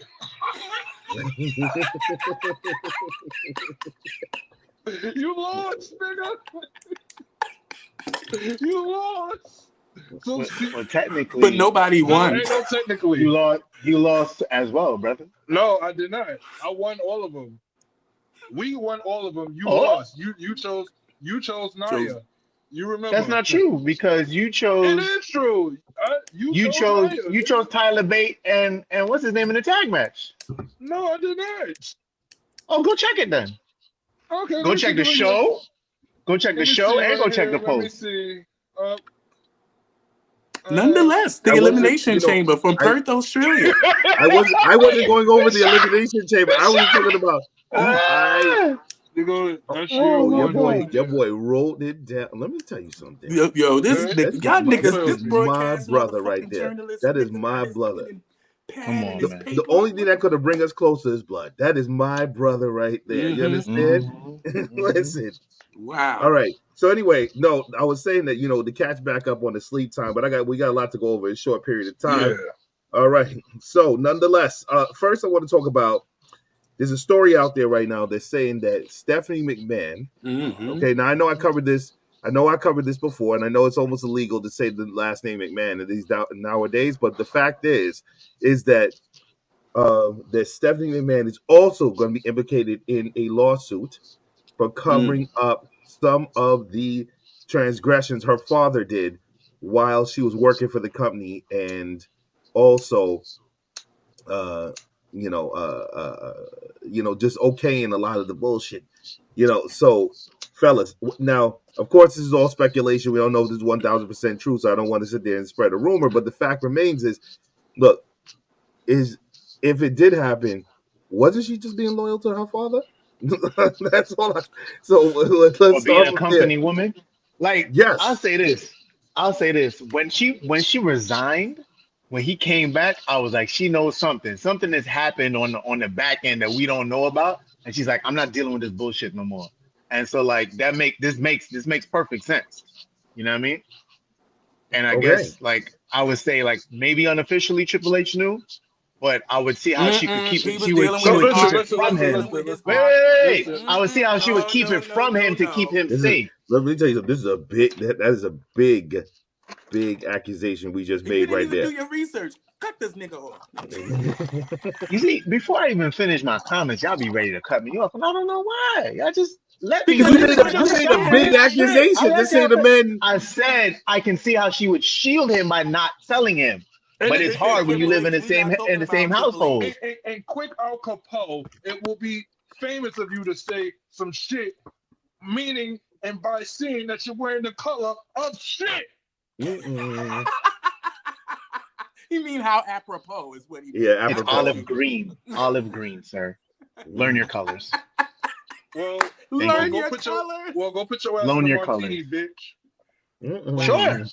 Sure. I don't have any comment about Stephanie McMahon. I believe in, what is it called, due process. I do know that there was an issue with, they were saying that an article came out that Shane was kind of like trying to stop Vince's terrible behavior, and that is the reason why, you know, they were clashing and having issues. So I rock with Shane. He wear the JOs. I don't need him to come back for another WrestleMania and ever fall off of a cage again. But if Shane was the noble one out of this, and of course, more than likely our Papa H, I'm a rock with that. I can't say anything about Stephanie because she's always been a daddy's girl. She's been in the business together with him. So I don't know. I'll wait till more reports come out. All right. Yep. D, what you got? As I would too. I would like to wait for more reports to come out. And I'm hoping that there's someone at least in the company that have some, I don't know the word to use, but is somewhere at least noble about this whole situation, because this is, Or have a moral conscience. moral conscience, some sort of morale, if you will. Am I using the right words correctly? Yes, Cameron? you are. Go ahead. Oh, okay. I'm not the one to ask. Yeah, but I'm not the one to shut the fuck up. You should try it. His responses tonight are Why would I shut the fuck up if the question is Because me half the speaking? time the things you Because say are I just want to ridiculous. squeeze your face. I wish I could just Good luck. squeeze your face. Good right luck. now. No, good luck. It's all right. All right, yeah, It's whatever. okay. Go ahead. half of the Anyway. time. The Why are you things so All right. jealous? This is just ridiculous. So okay, so now Can you All right. can you just do me a favor, Mashout, just real quick? Can you just Yeah, speak your Move piece, Cameron. Mashout. Do us that just move favor. Cameron real quick, please. Just real quick. I don't want to see him. Just give me just 5 seconds of not seeing his face. Close your eyes for I kind of want to Close your move eyes for on. the rest of the episode. I just Close your eyes for the rest of the episode. Muhammad Hassan is a principal. yes, he is. He is actually. Yes, he actually is. He is the school principal. Of Absolutely. junior high school. Who said All who? right. Muhammad Hassan. Who the fuck is that? The original Jinder Mahal. You don't remember he was a WWE star? Oh, the one that they want to give the 9/11 gimmick to. Right, there you go. Right. Yeah. Oh, okay. Go ahead, All Mashout. Oh, am I saying something dumb now, bitch? Grayson Waller apparently was an educator before he came into the WWE. Oh, so you Okay. think you can make it in? They shared that at the Elimination Chamber. Can I continue, please? All right. Yeah, go ahead, Mashout. Okay. Thank you. So we got. All right. So all right. I lost my train of thought. All right. So WWE 2K24 is going to be officially released in March. It's coming up ASAP. So March they already 8th. announced they already announced that they got Brock Lesnar out of the game and also Vince McMahon out of the game as well. All right. You know, But Hogan is still a part of the WrestleMania. he is. He definitely is. All right. He definitely is. He definitely is. Also, does anybody want to comment on this, by the way? Okay. All right. Go ahead. I'm sorry. Go ahead, Masquerade. I was saying, so I guess you could hold on to the older iterations of the game. You know, it might be worth something down the road now. Maybe. All right. So next, also want to give a big congratulations to the E for doing the first PLE event internationally that did not have any older superstars on it. Okay, so this was under the new Triple H regime. They did not need any legacy superstars to be the main attraction. I know when everybody saw the Instagram video of Undertaker going into Perth, Australia, out from the airport, but they did not use him on the program, so that was an amazing thing within itself. The only person that was of a certain age, particular age, that came out was Triple H himself. So that was a big deal, and also the fact that they sold out, the stadium in Perth, Australia, was the main thing. The land of counterclockwise toilets. Australia, the water goes the opposite way. A lot of things in the land down under is backwards, I heard. It is absolutely I was trying true. to figure out though, like, why was there so much space in the audience, like they do in Saudi Arabia? I was trying to figure that out. It's a safety thing. It is. I was just about to say that. Go It's a ahead. safety thing. It is, and also you remember they use the rolling camera a lot. Mm-hmm. So that one level that catches the rolling camera, the one on the boom. You know what it's called. Yeah. You know, the camera that flips. That's where they need to walk through with that. All right. Got So it. It was amazing production last Oh yeah, night. Mhm. the The way cinematography.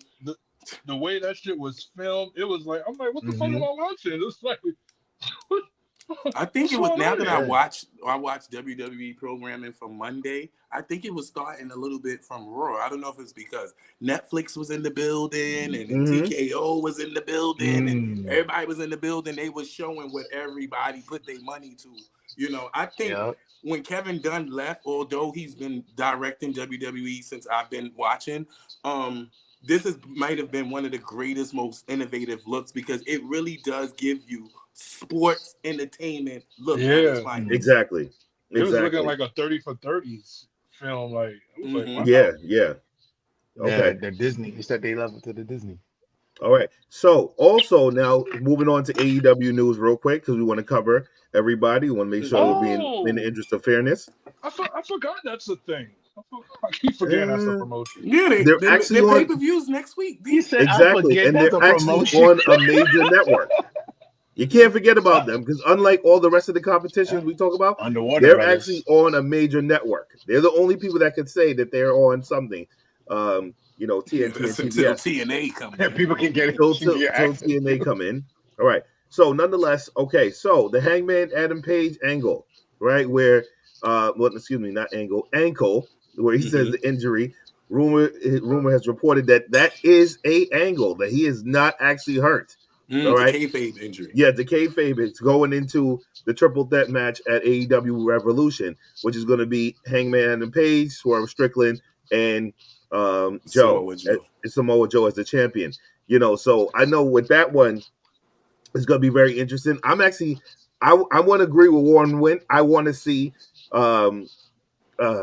Swerve Strickland Swerve as walk out champ. as the AEW World Champion. I really do want it. I don't want Hangman Adam Page to win. I do not want it. Nah, nobody wants that. That's not He gonna was happen. very boring as the champion.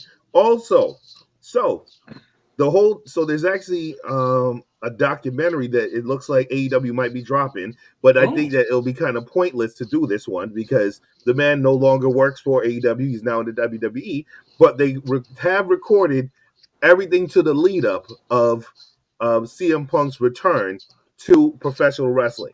Right after the 7 years gone, they record everything to the lead up, and yet they're still might go ahead and put this one out.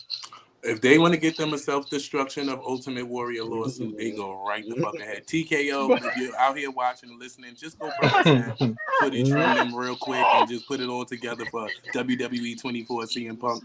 Thank you kindly, avid WWE fan. Thank you. You know what's so funny, Brandon? Thought that you say that. Mm-hmm. Every time they put, and I'm not saying they, I'm just talking about like that when you said the self-destruction, the Ultimate Warrior. Mm-hmm. Every time one of those DVDs came out, it always automatically the next week was a lawsuit. Automatic. Because remember, Ultimate Warrior got it. Superstar Billy Graham, they did one on him too. Yeah, you know, I remember that one. Like the next week was a lawsuit coming, and they always won. Right?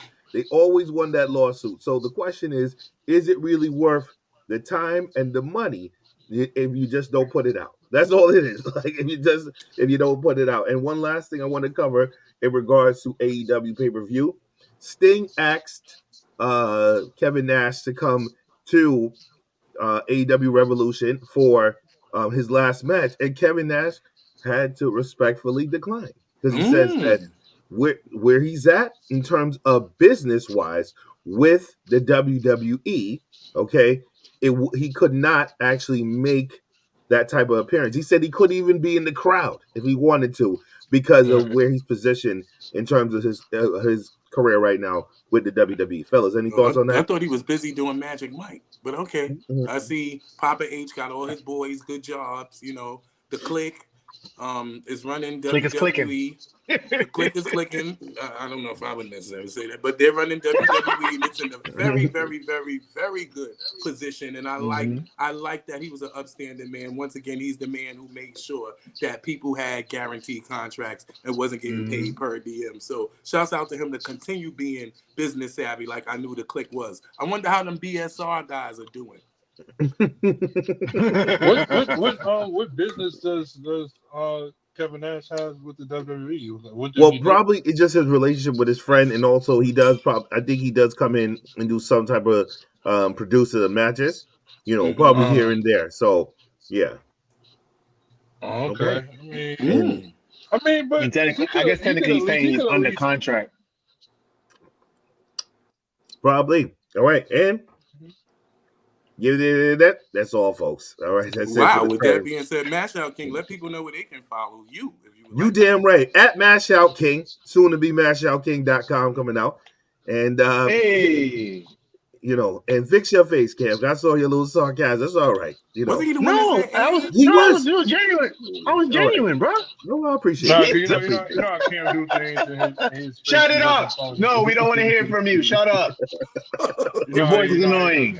You know what I'm proud of? Annoying. Cam, your face is very annoying. You know what I'm proud of? Hold on. All right, you can tell him how ugly he is and how stupid he sounds later. All right.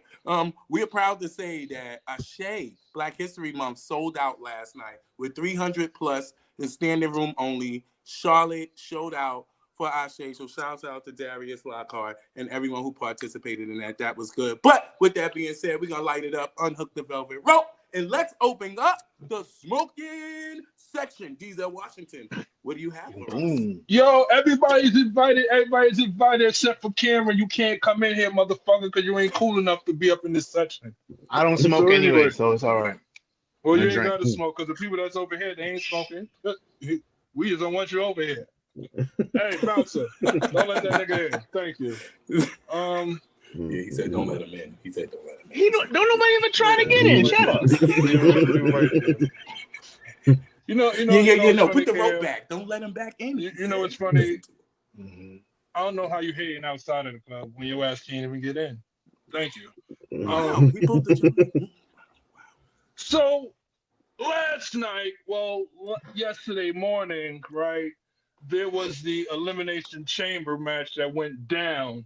You know, we had the males Elimination Chamber with the fellas.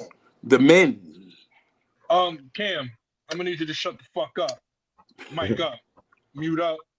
But whatever you do, baby, just shut the fuck up. Okay.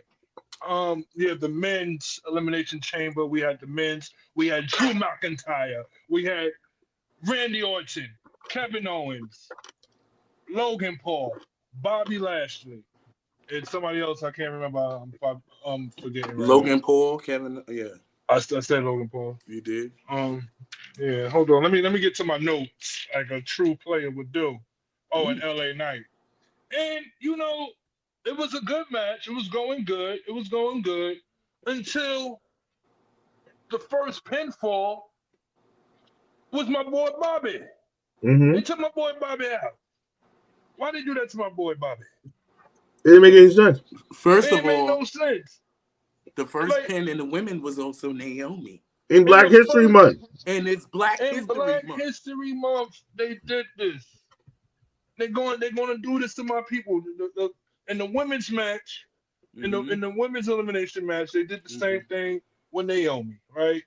I mean, Tiffany Stratton, Tiffany Stratton, you was doing your thing. Salute to you, my ever loving, lasting love of Milk of Magnesia. Okay. I'm getting out of here. He said Black History Month too. All right. Okay. So I'm with you, brother. Can you please? The girls don't like your ass anyway. But I got smoked with this shit because, like, how they gonna do this, especially to my girl Naomi? To my girl Naomi. You know what? You know what I saw? I saw the people that I was upset, and I was ready to call Clarence Mason on the phone. I think it was too soon, too fast. But you was ready to call Clarence Mason on the phone. I was, but I feel like the people they eliminated first already have storylines brewing that's going to lead up to WrestleMania. So that's why we knew that they weren't going to be possibilities that they would be going for the title. What Naomi have brewing? We don't know. We're gonna see in a few weeks. I mean, the only thing that's going to be possible for her to do is she going to keep losing, and she probably going to eventually join the bloodline. But that look like that's about to go to shit too now. No, we just No. peeling the layer off. You never know. She might be involved. She might try to talk Jay and Jimmy into not fighting each other. Jay may super kick her. There's so much things that can happen with Naomi coming up and leading up into WrestleMania, especially with her being on SmackDown. So, I mean, I'm upset. I was upset that she was eliminated during Black History Month, but she also did put in most of the work. She started out the match.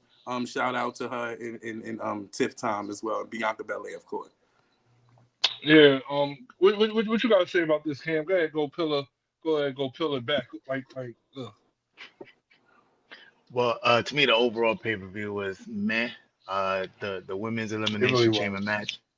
It started off. It was cringy to watch. Like Becky and Naomi had some really botchy moments. I Yeah. was kind of disheartened. I mean, like we said before, like we all knew Becky was gonna win. So, but I do feel like Naomi should at least stayed into the match until all the women came out their pods. But you know, it was a good spot for the person who eliminated her. The men's match, it was eh. It was alright. It was a typical elimination chamber match. They did one of the smashing through the pod spots. They did, they typical spots. Somebody got, a finisher on the outside, steel grate. But it was alright. It was a filler. It's exactly what it was. You know what? It could have been just a regular episode of Raw and SmackDown at the end of the day. Mashout, what you think? Wow. I mean, they might as well call it the Elimination Predictable Chamber. So, I mean, the fact is that the show itself, I don't think it was bad. I just think that it was way too predictable. I mean, it did what it needed to do to move the story along a little further, but it definitely didn't do anything for the audience. For the people, I think the people that won was the people of Perth, Australia. Those are the people that really were the winners that night because they got a chance to get a PLE, and also here's something that I did find interesting as well. I did not know Nia Jax was initially born in Australia. Yep. She said it. Yeah, I did not know that. So technically it was the hometown girl versus the hometown girl in the main event. So that was something that was amazing within itself. I had no idea about that. So kudos to Triple H on that one as well. But I think that it was literally it was for the people of Australia. It wasn't for anybody else but that. Should we expect the same? They had to make up for the last. Oh, sorry. I'm sorry. No, I was just wondering if we should expect the same with Backlash. I hope not. One and two, I feel like that this made up for when the last time they was in Australia and they had that match that we just wanted to forget. I don't remember when they was in Australia. What happened? With the Brothers of Destruction versus DX. That match. That was Australia? I thought that was Riyadh. That wasn't Saudi Arabia. I thought that was Saudi Arabia. Nah, that was Australia, bro. Wasn't Evolution in Australia? What? Wasn't WWE Evolution? Where was it definitely was not. Australia. I thought that was in Riyadh or fucking Jeddah, Saudi Arabia. When it was the Brothers of Destruction versus DX. But okay, sure. What else you got for us, Diezel? What I got for you, that's what I got for us. I'm not liking the situation, what they're doing to our girl Bailey. I don't like how they treating her. They try to give a video package the other night on SmackDown. Thank you. But I'm starting to feel like it's a little too late. Right? Listen. It needs to be a bigger picture for her. She needs to be mentioned. She is the women's Royal Rumble winner of 2020. I was about to say 2023 of 2024. It needs to be mentioned more. Her and EO's story is just as important as anybody else's. I need them to showcase that more. I need them to showcase Io Shirai, not Io Sky. They need to see what the fuck she's capable of. And if it wasn't for that video package the other night, I love Bailey, but it just made me appreciate her more. Like, what the fuck is your thoughts? Because I got smoke. I mean, if you always look at how it is besides when Bailey was the hugger and she was like the female John Cena at the time, she's always been kind of undermined and underhanded. Just like with people having beef with Becky winning, feeling like Becky didn't give nobody an opportunity. I think Bailey is the person that is there, and that's the staple that will be there, even when Charlotte goes, when Becky Lynch retires, because that's what she's probably moving toward, which is why she's winning everything. So those for the haters out there that's mad at Becky Lynch winning in Black History Month, this is probably why she's about to retire. But I think with Bailey, everything with her is always kind of looked at like the underdog, so that when she does win, it's an even greater moment. Her storyline is very complex right now. You got Dakota Kai all of a sudden attacked by Damage Control and has a leg or knee injury right when she was about to be cleared. This is all going to turn into, of course, her being with the Damage Control and turning her back on Bailey, which now stacks the deck even higher against Bailey. So when Bailey wins at WrestleMania, I think this will be a momentous moment. That's what I think. All right. What you think about it, man? I'm so happy that Bailey is on top, man. I mean, this woman has been clawing to get to where she is. I think you're right. I think she needs the better notoriety. I think they need to announce it a lot more. She is the 2024 Royal Rumble winner. Right. I can't wait for this match. This is going to be one of my favorite matches at Mania, right? Because I know that Bailey's going to pull out all the stops. They both are. They're going to tear it. They're going to tear it down. I feel it. I'm actually excited for this match. One of the show stealers. They're going to tear that shit up. Between them and the Uso shit, they're going to tear that shit the fuck up. I think the Usos going to burn that house down. I think, yeah. Most definitely. What else you got, Smoke? Oh, Cam, come on. Give it to us. Yeah, so I would say... Come on, I would say that the whole Bailey situation, I think she's handicapped against who she's going with, right? Like that champion is like the secondary champion in the women's division. You know what I mean? And I feel like they should do a better job like boosting it up, but because it, EO and I think like the language barrier where she doesn't really cut great promos they kind of put it on the back burner, but they about to rev it up, in my opinion. I really think they're about to rev it up. They have to. They don't have Mr. Yamaguchi, son, or did he pass away? Sonny Ono, they don't have these people. They mouthpieces. They can have mouthpieces. No, he's right. He's right. That was supposed to be Dakota, but now Dakota's on Bailey's side. You know what? They really should have had, if Michael Cole wasn't on Raw, being that Bailey's long-standing beef has been with Michael Cole. It should have been Michael Cole speaking up for fucking Damage Control. And the Bailey, that would have been entertaining. Well, he knows how to be a heel.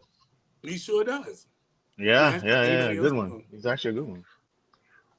Well, I have smoke with Logan Paul. Logan Paul in this fucking the United States Championship reign, like with him being this champion, it has like it puts a spotlight on it, but it also puts the spotlight on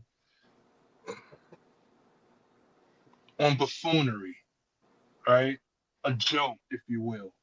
Like we need a serious champion. We need some serious contenders, because now I feel like the United States title is a fucking joke. It's a joke. Okay. And like, who will we have next in line aside, when Logan needs to drop it and he needs to fucking drop it now? Who can we give this title to that's going to make it prestigious again? Because him having this title, I see it does nothing. It's just him having the title, and he didn't need to have that title for us to have Logan Paul. I thought y'all was the one talking about Logan Paul. This is good for Logan Paul. That's true. That's true. That's true. The following, the social media following, the extra eyes on the product. Yeah, I was saying that. I'm still with that. I'm still with that. Yeah, but I mean, come on. Now that I see this, like, I feel you, brother. Like I feel it's a you. mockery. This is like a So fucking are you saying 24/7 title. are you saying that he's gonna have a successful title defense against Randy? So you think they're gonna put you gonna? I I mean, think that if they don't put the title on the line, they're at least gonna have a match because Randy got a receipt. You can't just come in and just knock him out with the knucks and then nothing's gonna happen to you. Mania's around the corner. Truth, we're about 40-something days. I really see a fatal four-way for the United States Championship, and this is a way that just in case they do want to keep the title on Logan Paul, it's a way that he can keep the title. Everybody can get a spot at Mania. It's 4 people in the match. It's AJ Styles. If AJ Styles and LA Knight don't just have a singles match, it'll definitely be a fatal four-way with Randy Orton. So I had this conversation with a friend of mine last year. You have friends? Yeah, I do. You said it's Outside of faster than I y'all, I could. definitely do. Outside of y'all, I definitely do. All right, so Who they watch the show? Kevin Owens and Sami Zayn was 2 of the biggest stars last year, but now they ain't got nothing going on. Don't be saying that shit on here, man. Don't be saying that shit on here, man. That I have friends outside of y'all, or Sami Zayn and I Kevin ain't Owens? your friend, nigga. Oh, that's fine. That's fine. You could be my coworker. It's fine. Don't worry about it, brother. Don't spread any false the point rumors. I was saying, the point I was making was that Sami Zayn and Kevin Owens last year were 2 of the biggest, features of WrestleMania. Now it don't seem like they have any plans. Would they be involved in this Logan Paul fatal four-way possible? Maybe a Kevin Owens, maybe a triple threat with Kevin, Randy, and Logan Paul, or a fatal four-way, but I really do see LA Knight and AJ having their own program because I would look forward to actually seeing that at WrestleMania, and hopefully AJ Styles prevail, but he won't look like he would probably put over talent and put over that damn LA Knight. I think Sami Zayn is still going to be involved with a championship, and it's going to be with the world title with Drew McIntyre. I don't think Drew McIntyre and Seth Rollins is a one-on-one match. It's just me. I think it's a triple threat match. Because it happened already. And especially if Seth doesn't heal in time, he got to be protected. He said he was cleared. He's gonna be cleared. He said he's gonna be cleared. He did say that. And he did just give a few days away. He did give a curse song. And I hear you, that Drew already had his match with Seth, but you got to remember too, this is Drew's rematch for him being so overzealous from the first time when he had the match with Seth, where he could have won, but he pinned him. He put his leg on the rope. Yeah, he put his leg on the rope. So this is some way for him to to revenge that loss that he gave himself. You know what I have an issue with, and it's more with the WWE. And what is this? With the WWE universe. WWE have been giving us context clues all year with the stare downs, the quietness, or where Mania was going. It's like they're shocked and surprised because it's not their fantasy booking that they doing WWE 2K. And they're like, why is this going on? This is an injustice. Oh my God. They've been giving you context clues. You niggas don't read. You don't watch movies. They've been giving you context clues. We've been saying Rhea and Becky from when they had that stare down on Raw. They've been having awkward stare downs at every fucking press conference. So this is what you gonna get for goddamn Mania, and you gonna love it, right, Cam? They're gonna take the whole package. Yes, they are. Okay, yep, there it goes. That's right. That's right, Mr. UPS man. So, you got anything else you got smoke with? Yeah, and other news. So we were speaking about Kevin Owens just now. So it is a rumor just now. I don't really get into the rumors. I don't know if it's clickbait. You know what I mean? Rumor has it. Rumor has it. Come on, Adele. That Kevin Owens is unhappy right now with the WWE in the space where he is going. It was like a clip of. They was questioning him about last year, him being in the main event with the Usos winning the undisputed tag team championships with Sami Zayn, and him being a little unhappy that, he thought they was gonna have the run like the Usos had, and he's a little little upset that came short. I And feel they like live that's up a to that. seed for him to be a heel. I feel like that's a Yeah, seed for him yeah. to turn. I don't feel like that's no That, real truth. but I would say this, like watching Kevin Owens and a number of talent, they're their own biggest fans. Who does not want to be on the top of the business, right? And at that level, they, Michael Cole, almost like I feel a few times Michael Cole has announced like Kevin or talked about Kevin. He's like announced how long it's been since Kevin Owens held a Didn't have a title, title. held Right. a singles title, right? So like that's little seeds that they plan out there. Like Kevin Owens is like on this thing, like I feel I should be a champion at some capacity, but I'm not because I'm the Yeah, prize fighter.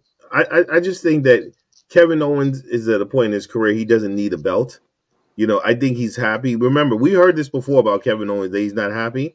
And then after he just came and signed the contract out of nowhere and he's back in the company. Yeah, I just think clearing that big checks. first of all, he's one of the highest paid on the roster. Yes, he is. So it's not the money. He's actually one of the highest paid on the roster, and his merch does very well. So I just think that might be speculation. I couldn't see that he would be upset To for work. that. Listen, Yeah, I think brother. it's a work. It's a work. Hold on. Let me pull up. Rewind. You're wrong. Kevin is a person who don't need a belt. You're right. I say that. But you're wrong because he do needs a belt. Kevin needs a belt, and he needs a belt as a fucking heel. I like Say with your not. chest. I like Face Owens, Man, but his best Heel championship Owens- run was him and Heel Jericho with Owens that. is the best. I need to see him with a title Asshole. on that Asshole. fucking shoulder. I need to see him. I would have loved to see him. I would have loved to have it been him going against Seth. Him turning heel on Seth, winning that fucking title. It would be the They used to be universe, best the red friends. universal They used to be best championship friends. all over again. Yeah, it would be that all over Yeah. again. Let me just say this. Except that Triple H ain't the one screwing Seth. Wow. Let me say this. I think you're wrong. I think he does not need the belt. I You think think he's I'm wrong? absolutely. And I think that That's he new. does. I do not think he needs the belt. I think he's fine in what. He hasn't had a single title in years. But it doesn't make a difference. I think he's still an incredible talent. I think it's crazy. I saw this statistic not that long ago about Kevin Owens. Do you know Kevin Owens has challenged more times than anybody for the Universal Championship? I didn't know that. Like Roman Reigns has won against Kevin Owens more than anybody else. But the thing is that here's the thing: he always makes it believable. Like he always makes it honestly believable. That's why I say he doesn't need a belt to get over. I think he is. But maybe they'll build him to be a heel. He's face right now. They'll build him to be a heel. So if and when Cody's finishes this story, this is now a new viable opponent, a heel, vicious new KO prize fighter going for the world title, and that's a rivalry we'd be looking forward to possibly see. I would further. Money in the Bank is in Canada. I say this. I say this. Fuck you, Mashout. I'm gonna make Kevin Owens a champion in my universal mode when I play my WWE. And that's the only time, and that'll be the only time you see him as a champion. Book of the year, right here. That'll be the only time you see that man holding the belt. As I prepare to get my WWE 2K24 for PlayStation 5, I will make Kevin Owens the champion in my WWE 2K23. Right. I don't mean to cut y'all off from getting something in from my 2K24, sources. you mean? You sound like Warren Wint. Like, are you advocating like Warren is for a job at the WWE? Let me know. That was a Diezel. Yo, they always hiring, bro. They always hiring. Well, Diezel's been doing that since he's been an Amigo. I'm just getting some news in. I don't know if you Here have we more go news with the earpiece on the smoking section. Sour Diezel.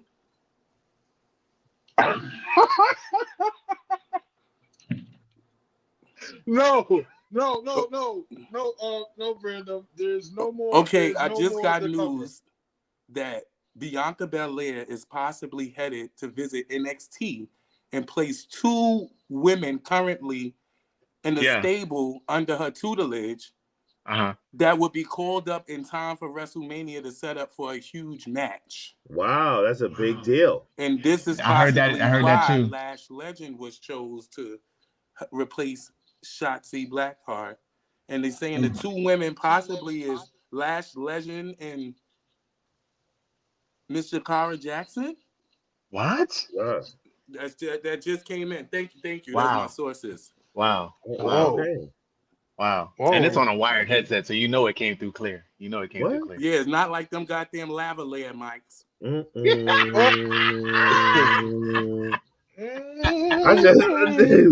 Listen.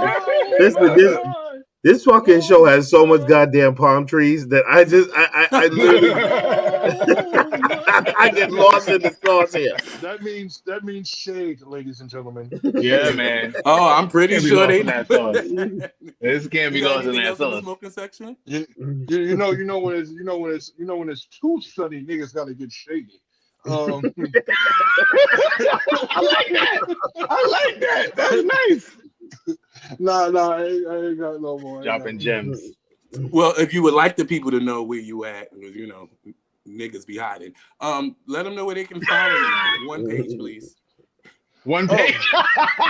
Listen, you're not laughing. You better not be laughing, Cam. You better not be laughing. I'm gonna share the page. I'm gonna share my wrestling page. I got it. Resonate. Let the people know where they can follow you. Listen, ladies and gentlemen, if you want to follow me, you can always follow me on Instagram at It's Always DB. That is It's Always _ DB. It is I, Diezel Washington. There you have it. That is it for the smoking session. Smoke with you next week. Right. Oh, I like that. All right. With that being said, hey, yo, 1, 2, 3, 4, 5, 6, 7. It's time to blaze that hot trizak. That sound like heaven. It's time for the disputed countdown. Cam? Oh my God. Oh my God. Let's go. All right. So the disputed countdown this week. Let's do it. Let's go red light district.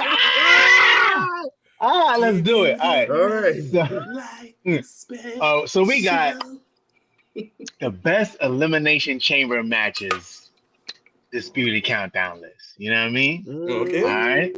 So in spirit of the elimination chamber, so for those of you who may not know, there have been 34 elimination chamber matches throughout history. Right? Damn. It has? Yeah. Yeah. I mean, already. they announced it during the show. They did. But Wait, it's been over 20 years. It's been over 20 years since they've been doing since they've been doing elimination chambers. The first one was in 2002, right?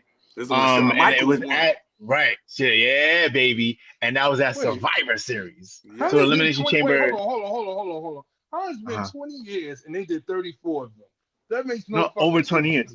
Oh, that's because once they started doubling up, like so. Remember when they did the brand split?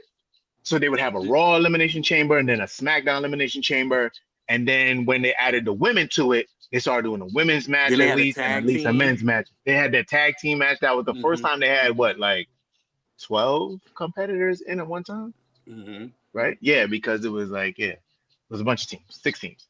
Anyway, so and I want you guys to chime in as we go through the list. Oh, you know what I mean? Go ahead. So number 10, Elimination Pay-Per-View 2014, the unified title reign of Randy Orton. The participants were Cesaro, Sheamus, Daniel Bryan, Christian, John Cena, and Randy Orton was the champion. All of AEW. Unified WWE World Heavyweight Champion. And he retained. It's one of the few times that there was a successful title defense at the Elimination Chamber, and that led to Yeselmania with Daniel Bryan going ahead and winning the championship at WrestleMania. Oh, that was the one in between after Batista won the Royal Rumble. Yes. All right. So don't remember. That's number 10. All right, number 9. No Way Out. There was a long time back before Elimination Chamber got its own namesake pay-per-view that they were just doing them at No Way Out because there was literally no way out of the chamber, right? So then the chain graphic for No Way Out goes with Elimination. So did There Elimination you go. Chamber pay-per-view, No Way Out became Elimination Chamber? Probably that's Good probably what they question. did. They probably did it. Okay, yeah, I think that's Okay. what they did. Wow. I think that's what they did. So No Way Out, Elimination Chamber match in 2008, right? Edge goes in as the champion. This is the one where he got pinned really quick by Jeff Hardy, right? And got eliminated. And Triple H ended up winning the World Heavyweight Championship, right? That's number 9. At number 8, right? It was actually a much better match than the first match. This was the one for the Raw Chamber match where Edge came out, knocked out Kofi Kingston, and took his Yeah. spot. Y'all remember that? Mm-hmm. Yeah. Right. They were still screwed, so- black man. Go ahead. Yup, exactly. He This was actually Elimination like Chamber, don't put no more black people in it. That just. Go ahead. he was the only black competitor the whole night. So anyway, they screwed him out. They screwed him out of his opportunity. Edge ended up winning the WWE Championship that night. So he went in as World Heavyweight Champion and left as WWE Champion on that night of the No Way Out pay-per-view. And that was 2009. In 2008 at No Way Out, the Raw Chamber match comes in at number 7. And this one is a very significant match because the winner of this chamber match, the stipulation was they would be added to the championship match of John Cena and Randy Orton at WrestleMania 24. And guess who was the champion? Guess who was the winner? I'm gonna give you the choices. Chris Jericho, Shawn Michaels, Umaga, JBL, Triple H, Jeff Hardy. Who you think won? Or who do you remember Umaga. winning? Nope. I wasn't watching wrestling then. I'm sorry. Wasn't Shawn, it wasn't. In It 2008. It couldn't be Shawn Michaels because he went against Ric Flair in that year. So that was already ruled out. Yes. You was there, Mashout. So who? Yes, was I was at WrestleMania 24. Yes. So who I was don't- in the I main don't- event with Cena? I don't and- remember. No, this is the year before. Oh, No, 23. It's Did fine, we it's fine. just Don't worry watch about it, this don't one worry about together? it was Triple H. WrestleMania 24? Yes, no, 20? yes, real. WrestleMania 24. Sorry, yeah, WrestleMania 24. It would have been Right, Triple Shawn H, Michaels right? wrestled. Yes, No, it it was wasn't Triple H. Yeah, it was. It was Triple yeah. H. It was Triple H. Yeah. Oh. Because the very next year, I think Why you didn't know the winner? Cena. No, I didn't know the winner. Cena wrestled Shawn Michaels, and it was like back to back. He went against both members of DX or something like that. Yeah, remember that? I do remember Yeah. that. And then I remember WrestleMania 25 was the first Shawn Michaels Undertaker. Yes. Right. Mhm, Right. mhm. Right. All right. Elimination Chamber 2014. Nope. I'm sorry. Damn, I don't I'm not remember the no one. Elimination Chambers. Who All the right, fuck was in this one? 2014. In this one, it was Cesaro. These are hard to remember. I ain't gonna lie. Like You if just I was named to this put one. together You this just list. No, what I'm saying, these are hard to remember. Like the participants. Like I do my little research or whatever. I But it blame was random Cesaro, thought for this. Sheamus, Daniel Bryan, Christian, John Cena, and Orton was the champion yet again. And who do you think came out as champion on this one? Wait, what? You put this back on the list? No. Oh, I did. I double did it. You're right. Don't worry about it. Don't worry about it. All right. So we move on next to the next one. New Year's Revolution 2005. I blame you, Random. I don't blame Cam. I blame you. I don't blame Cam. Okay? It's fine. It's fine. You know what? We're all not perfect. We're not perfect, Cam. Not at all. We're all not perfect. Not We're at all all. not perfect. He's not talking Oh, about for the mistake. He's talking about that we got to sit through this countdown. Go ahead. You're right. You know what? But sometimes we got to do things that make us learn things. No, you know what I we mean? don't, and I doubt we'll be doing them again. But go ahead. It's fine. You know what? All right, Cam? 2005. Hold on, Cam. 2005. Yes. Hold on, Cam. You know what?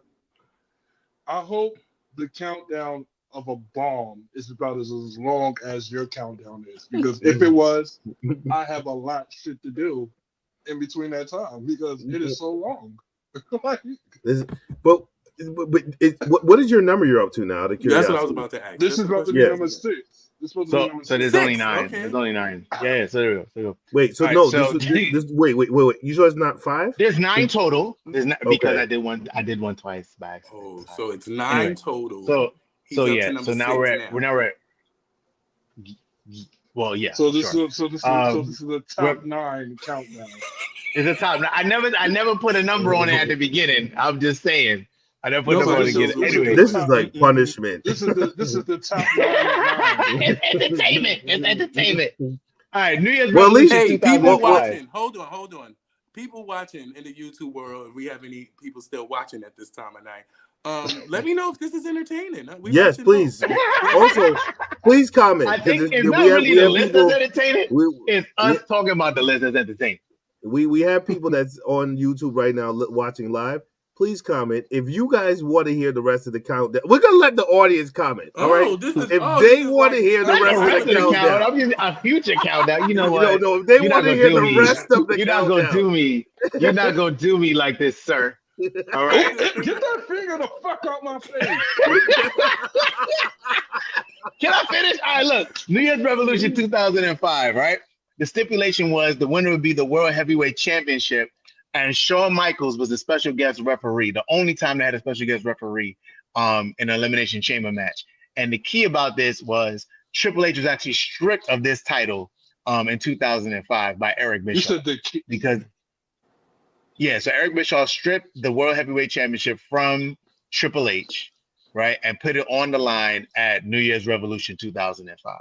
Now, participants was Chris Jericho, he who shall not be named, Triple H, Edge, Randy Orton, and He who should and not be guess named. who won? You talk about the nigga from Marvel? Talking about Kane the Conqueror? from Loki. Oh no, that's he who should be he who shall remain. In wrestling, whose name should we not say that we was talking about earlier today with the Chris guest? There you go. Nigga, I don't know. I don't work for them fucking people. Fine, Chris Benoit. Well, we didn't Jesus know. Christ. I All thought right. you did. And anyway, Triple H ended up winning because of interference from Evolution. All right, number 4, the Elimination Chamber 2011. This was actually Edge's last Elimination Chamber match and was Thank actually God. one of the matches that ended up giving he didn't him say that it was his injury. last one. He said that was Edge's last. Oh, I thought it was Last his Elimination last one. Chamber. No, it was his last Elimination Chamber. No, we thought that was And you was up to your last one. I'm sorry. Go ahead. I would be up That's not what There's more he after said. He thought it Yes. was. Yeah, we No. had 4. We had 4, top 4. All right. All right. The participants: Edge, Rey Mysterio, Wade Barrett, Kane, Drew McIntyre, and The Big Show, World Heavyweight Champion. Guess who won? A whack ass elimination. It was, and it was saved at the end because Edge and Rey Mysterio put on a hell of a final 10 minutes of that Elimination Chamber match. That's why I ended up at number 4. Edge won? Edge won. Yeah, he Okay. retained the title. Okay. All right. Number 3, Elimination Chamber 2019, SmackDown's Men's Chamber. This was on the road to Kofi Mania, right? This Now with Kofi AJ ended up Styles. losing. Yeah, so it has Samoa Joe, Daniel Bryan as the champion, Kofi Kingston, AJ Styles, Jeff Okay. Hardy, Randy Orton. WWE Championship was on the line. And Daniel Bryan and Kofi Kingston ended up wrestling a classic at the end of the match, but Daniel Bryan ended up winning with that Psycho knee maneuver. But then it just led the trajectory to Kofi Mania because Vince McMahon was on his ass and was giving him all kind of stuff. All right, number 2, Elimination Chamber 2017. Participants: John Cena was the champion, AJ Styles, Dean Ambrose, Bray Wyatt, Baron Corbin, and The Miz. Right? Wow. For the WWE Championship, who you think won? Or who you remember winning? I don't even remember the participants. I'm sorry. I was busy taking Sorry. the poll. John Cena, AJ Styles, Dean Ambrose, Bray Wyatt, Bray Baron Wyatt. Corbin. That's when There he won you the go. belt. That's when he won his first belt, and WWE he started Championship. crying. Yeah. Yep. All right, and the number 1 Thank you, Elimination Jesus. Chamber match Yes. of all Oh time. my God. Yes. Come on, yes. let's go. Bring it in. Yes. Bring it in. Yes. Bring it in, man. Yes. Number 1. This is the Survivor only Series 2002, our favorite Elimination Chamber match. All right. Shawn And it was the Michaels. very first chamber match. There you go. Shawn Michaels was the winner. Triple H was the champion. It had Rob Van Dam, Chris Jericho, Booker T, Kane, Shawn Michaels, and Shawn Michaels ended up winning that match and setting. Well, That's when he came back with the brown tights. He set a standard. I would have rather him wrestle in jeans and a wife beater like he did for that street fight instead of coming out in that goddamn brown unfinished outfit. I was in Madison Square Garden. I remember that. Mm-hmm. Were you there? No, I was not there. I was watching it at home. It was my brother's. That was the same date as my little brother's birthday, and we was all like watching it. If I was the pimp, I'd be a heartbreaker. Definitely. And that concludes the disputed countdown for this week. We need to don't even say this week. I think that's the last disputed countdown we're ever going to have on this show. No, this week. Please let them know. This week, it's not retired. Hold on. It's not retired. Hold on. I just got a text message. Okay. From. Hold on. You don't want to put your. You sure it's a text or not a? Listen. I just got a text message from my sister Janine. OMG. Cameron Masquerade. I thought he was dead. LOL. Go ahead, Cam. Where can they find you?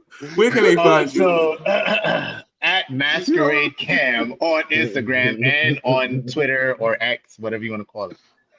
No, that was CM Punk. He was like, oh yeah, you think that's funny? Yeah, I just got a text message. From my sister Janine. Yeah, we remember it, but it didn't land. Oh, you're doing it again. I thought he was dead. He said you're doing it. Oh, with that being said, let's move on to, ladies and gentlemen, our wrestlers of the week. There was a lot of wrestling. There was press conferences. We got new champions and new promotions. Diezel Washington, who's your wrestler of the week? My wrestler of the week. You know what, Cam? You look like one of the Vault villains. That's what you look like. You look like Simon Gotch. You look like Simon Gotch from the Vault villains. Damn, Simon Gotch was the other guy, right? I gotta look that up. He wasn't the Rusev Day. No. He had it was the other guy. The mustache. Them British dudes with the. Oh, okay. My wrestler of the week is Lash Legend. Okay, wow. Okay. That was mine one week. Lash Legend, she did her thing in a singles match that she had on the other night on NXT. And then she came out at the end to face the NXT champion. Yes, she worked hard last week, yeah. Yes, she did. She did her thing. She wasn't the winner of that title match, but I like her work ethic and I like where she was at to where she's at now. Speedy recovery to Shotzi. All right. Masquerade Cam, your wrestler of the week is? I don't have a wrestler of the week. Instead, I actually have a pick for the promotions of the week. And I'm going to go with TNA and New Japan Pro Wrestling for their step and repeat method of putting championships on former WWE talent. All right. I just feel like it's hilarious that they all put a championship in the same week on former WWE talent. Mustafa Ali winning the X Division title, Matt Riddle winning the NJWP, television title, and then Nick Nemeth winning what is equivalent to the WWE World Heavyweight Championship, the NJPW Global Heavyweight Championship. Wait, wasn't it they call it IG? Yeah, the IGWP. Yeah, they don't call it IGWP. Yeah. It's the same thing. It's under that promotion, but it's IGWP. It's not. It's called IGWP. So let's call so all of the promotions. So the promotion is. Yeah, I'm saying I'm giving them the shout out for doing that and putting that on them. For pulling the AEW. Got it. Okay. Yeah, pretty much. Yeah. Okay. Mashout, your wrestler of the week. All right. This guy Diezel fool. I'm gonna go with this week. Believe it or not, even though last week I kind of shot her down a little bit, but I'm gonna go with Nia Jax this week because I'm gonna go with Nia Jax this week. Though I felt like their match was going into a reverse a little bit, because I thought it was longer than expected. I did not know she could go that long. Yeah. All right. I was very Yeah. surprised that she could go that long. So I'm going to give her the credit where credit is due. So Nia Jax is my wrestler of the week. She's not my wrestler of the week, but I do want to back up. I like the destruction she did on Raw. I liked her spot in what she did at the press conference. I liked how she even followed up with, as you said, the match at the actual Elimination Chamber, showing that she is definitely a main event. So I'm going to go into my wrestler of the week, and my wrestler of the week is Chad Gable. I thought he did a very impressive on Monday Night Raw, taking on Ivar, especially with all of the investors there. Hopefully this helps. I really see, even from his music, like a hybrid of Kurt Angle and Mr. Perfect and Chad Gable. And I don't want him to slip through the cracks and end up having to go fight Nick Nemeth or Riddle somewhere. I want him to be able to be here in WWE and be a possible future world champion. He got to get rid of Tozawa. I'm so sorry he got to get rid of the meatball. And even little Miss, what's her name? Summer Rae's sister? What's the baby girl? Maxine Dupree. Maxine Dupree. I was about to call her Maxine Shaw. Yeah, Maxine Dupree. There's only room for one big woman star on Raw, and they already have my baby Chelsea Green. So therefore, my wrestler of the week is gonna be Chad Gable. Okay. I would like to add, right? So in WWE 2K24, they have Samantha as the ring announcer, and she is doing all of those, like how she do right on TV. She's announcing them as they come out in the game. So it's crazy. Like even down to the Chelsea Green. Nice. Yeah, she do the Chelsea Green. I can't wait for that game. I rewind it like 3 times. That's weird. Now let's go into our final thoughts, ladies and gentlemen. Let's see. Masquerade Cam, you're smiling. What's your final thought? Yeah. So my final thought for this week, it's actually something that's been, popping up in my feed the whole week. So I just wanted to share with everybody. Okay. And it's what is meant for you is for you, and nothing and nobody can stop. Ain't no stopping. We're on the move.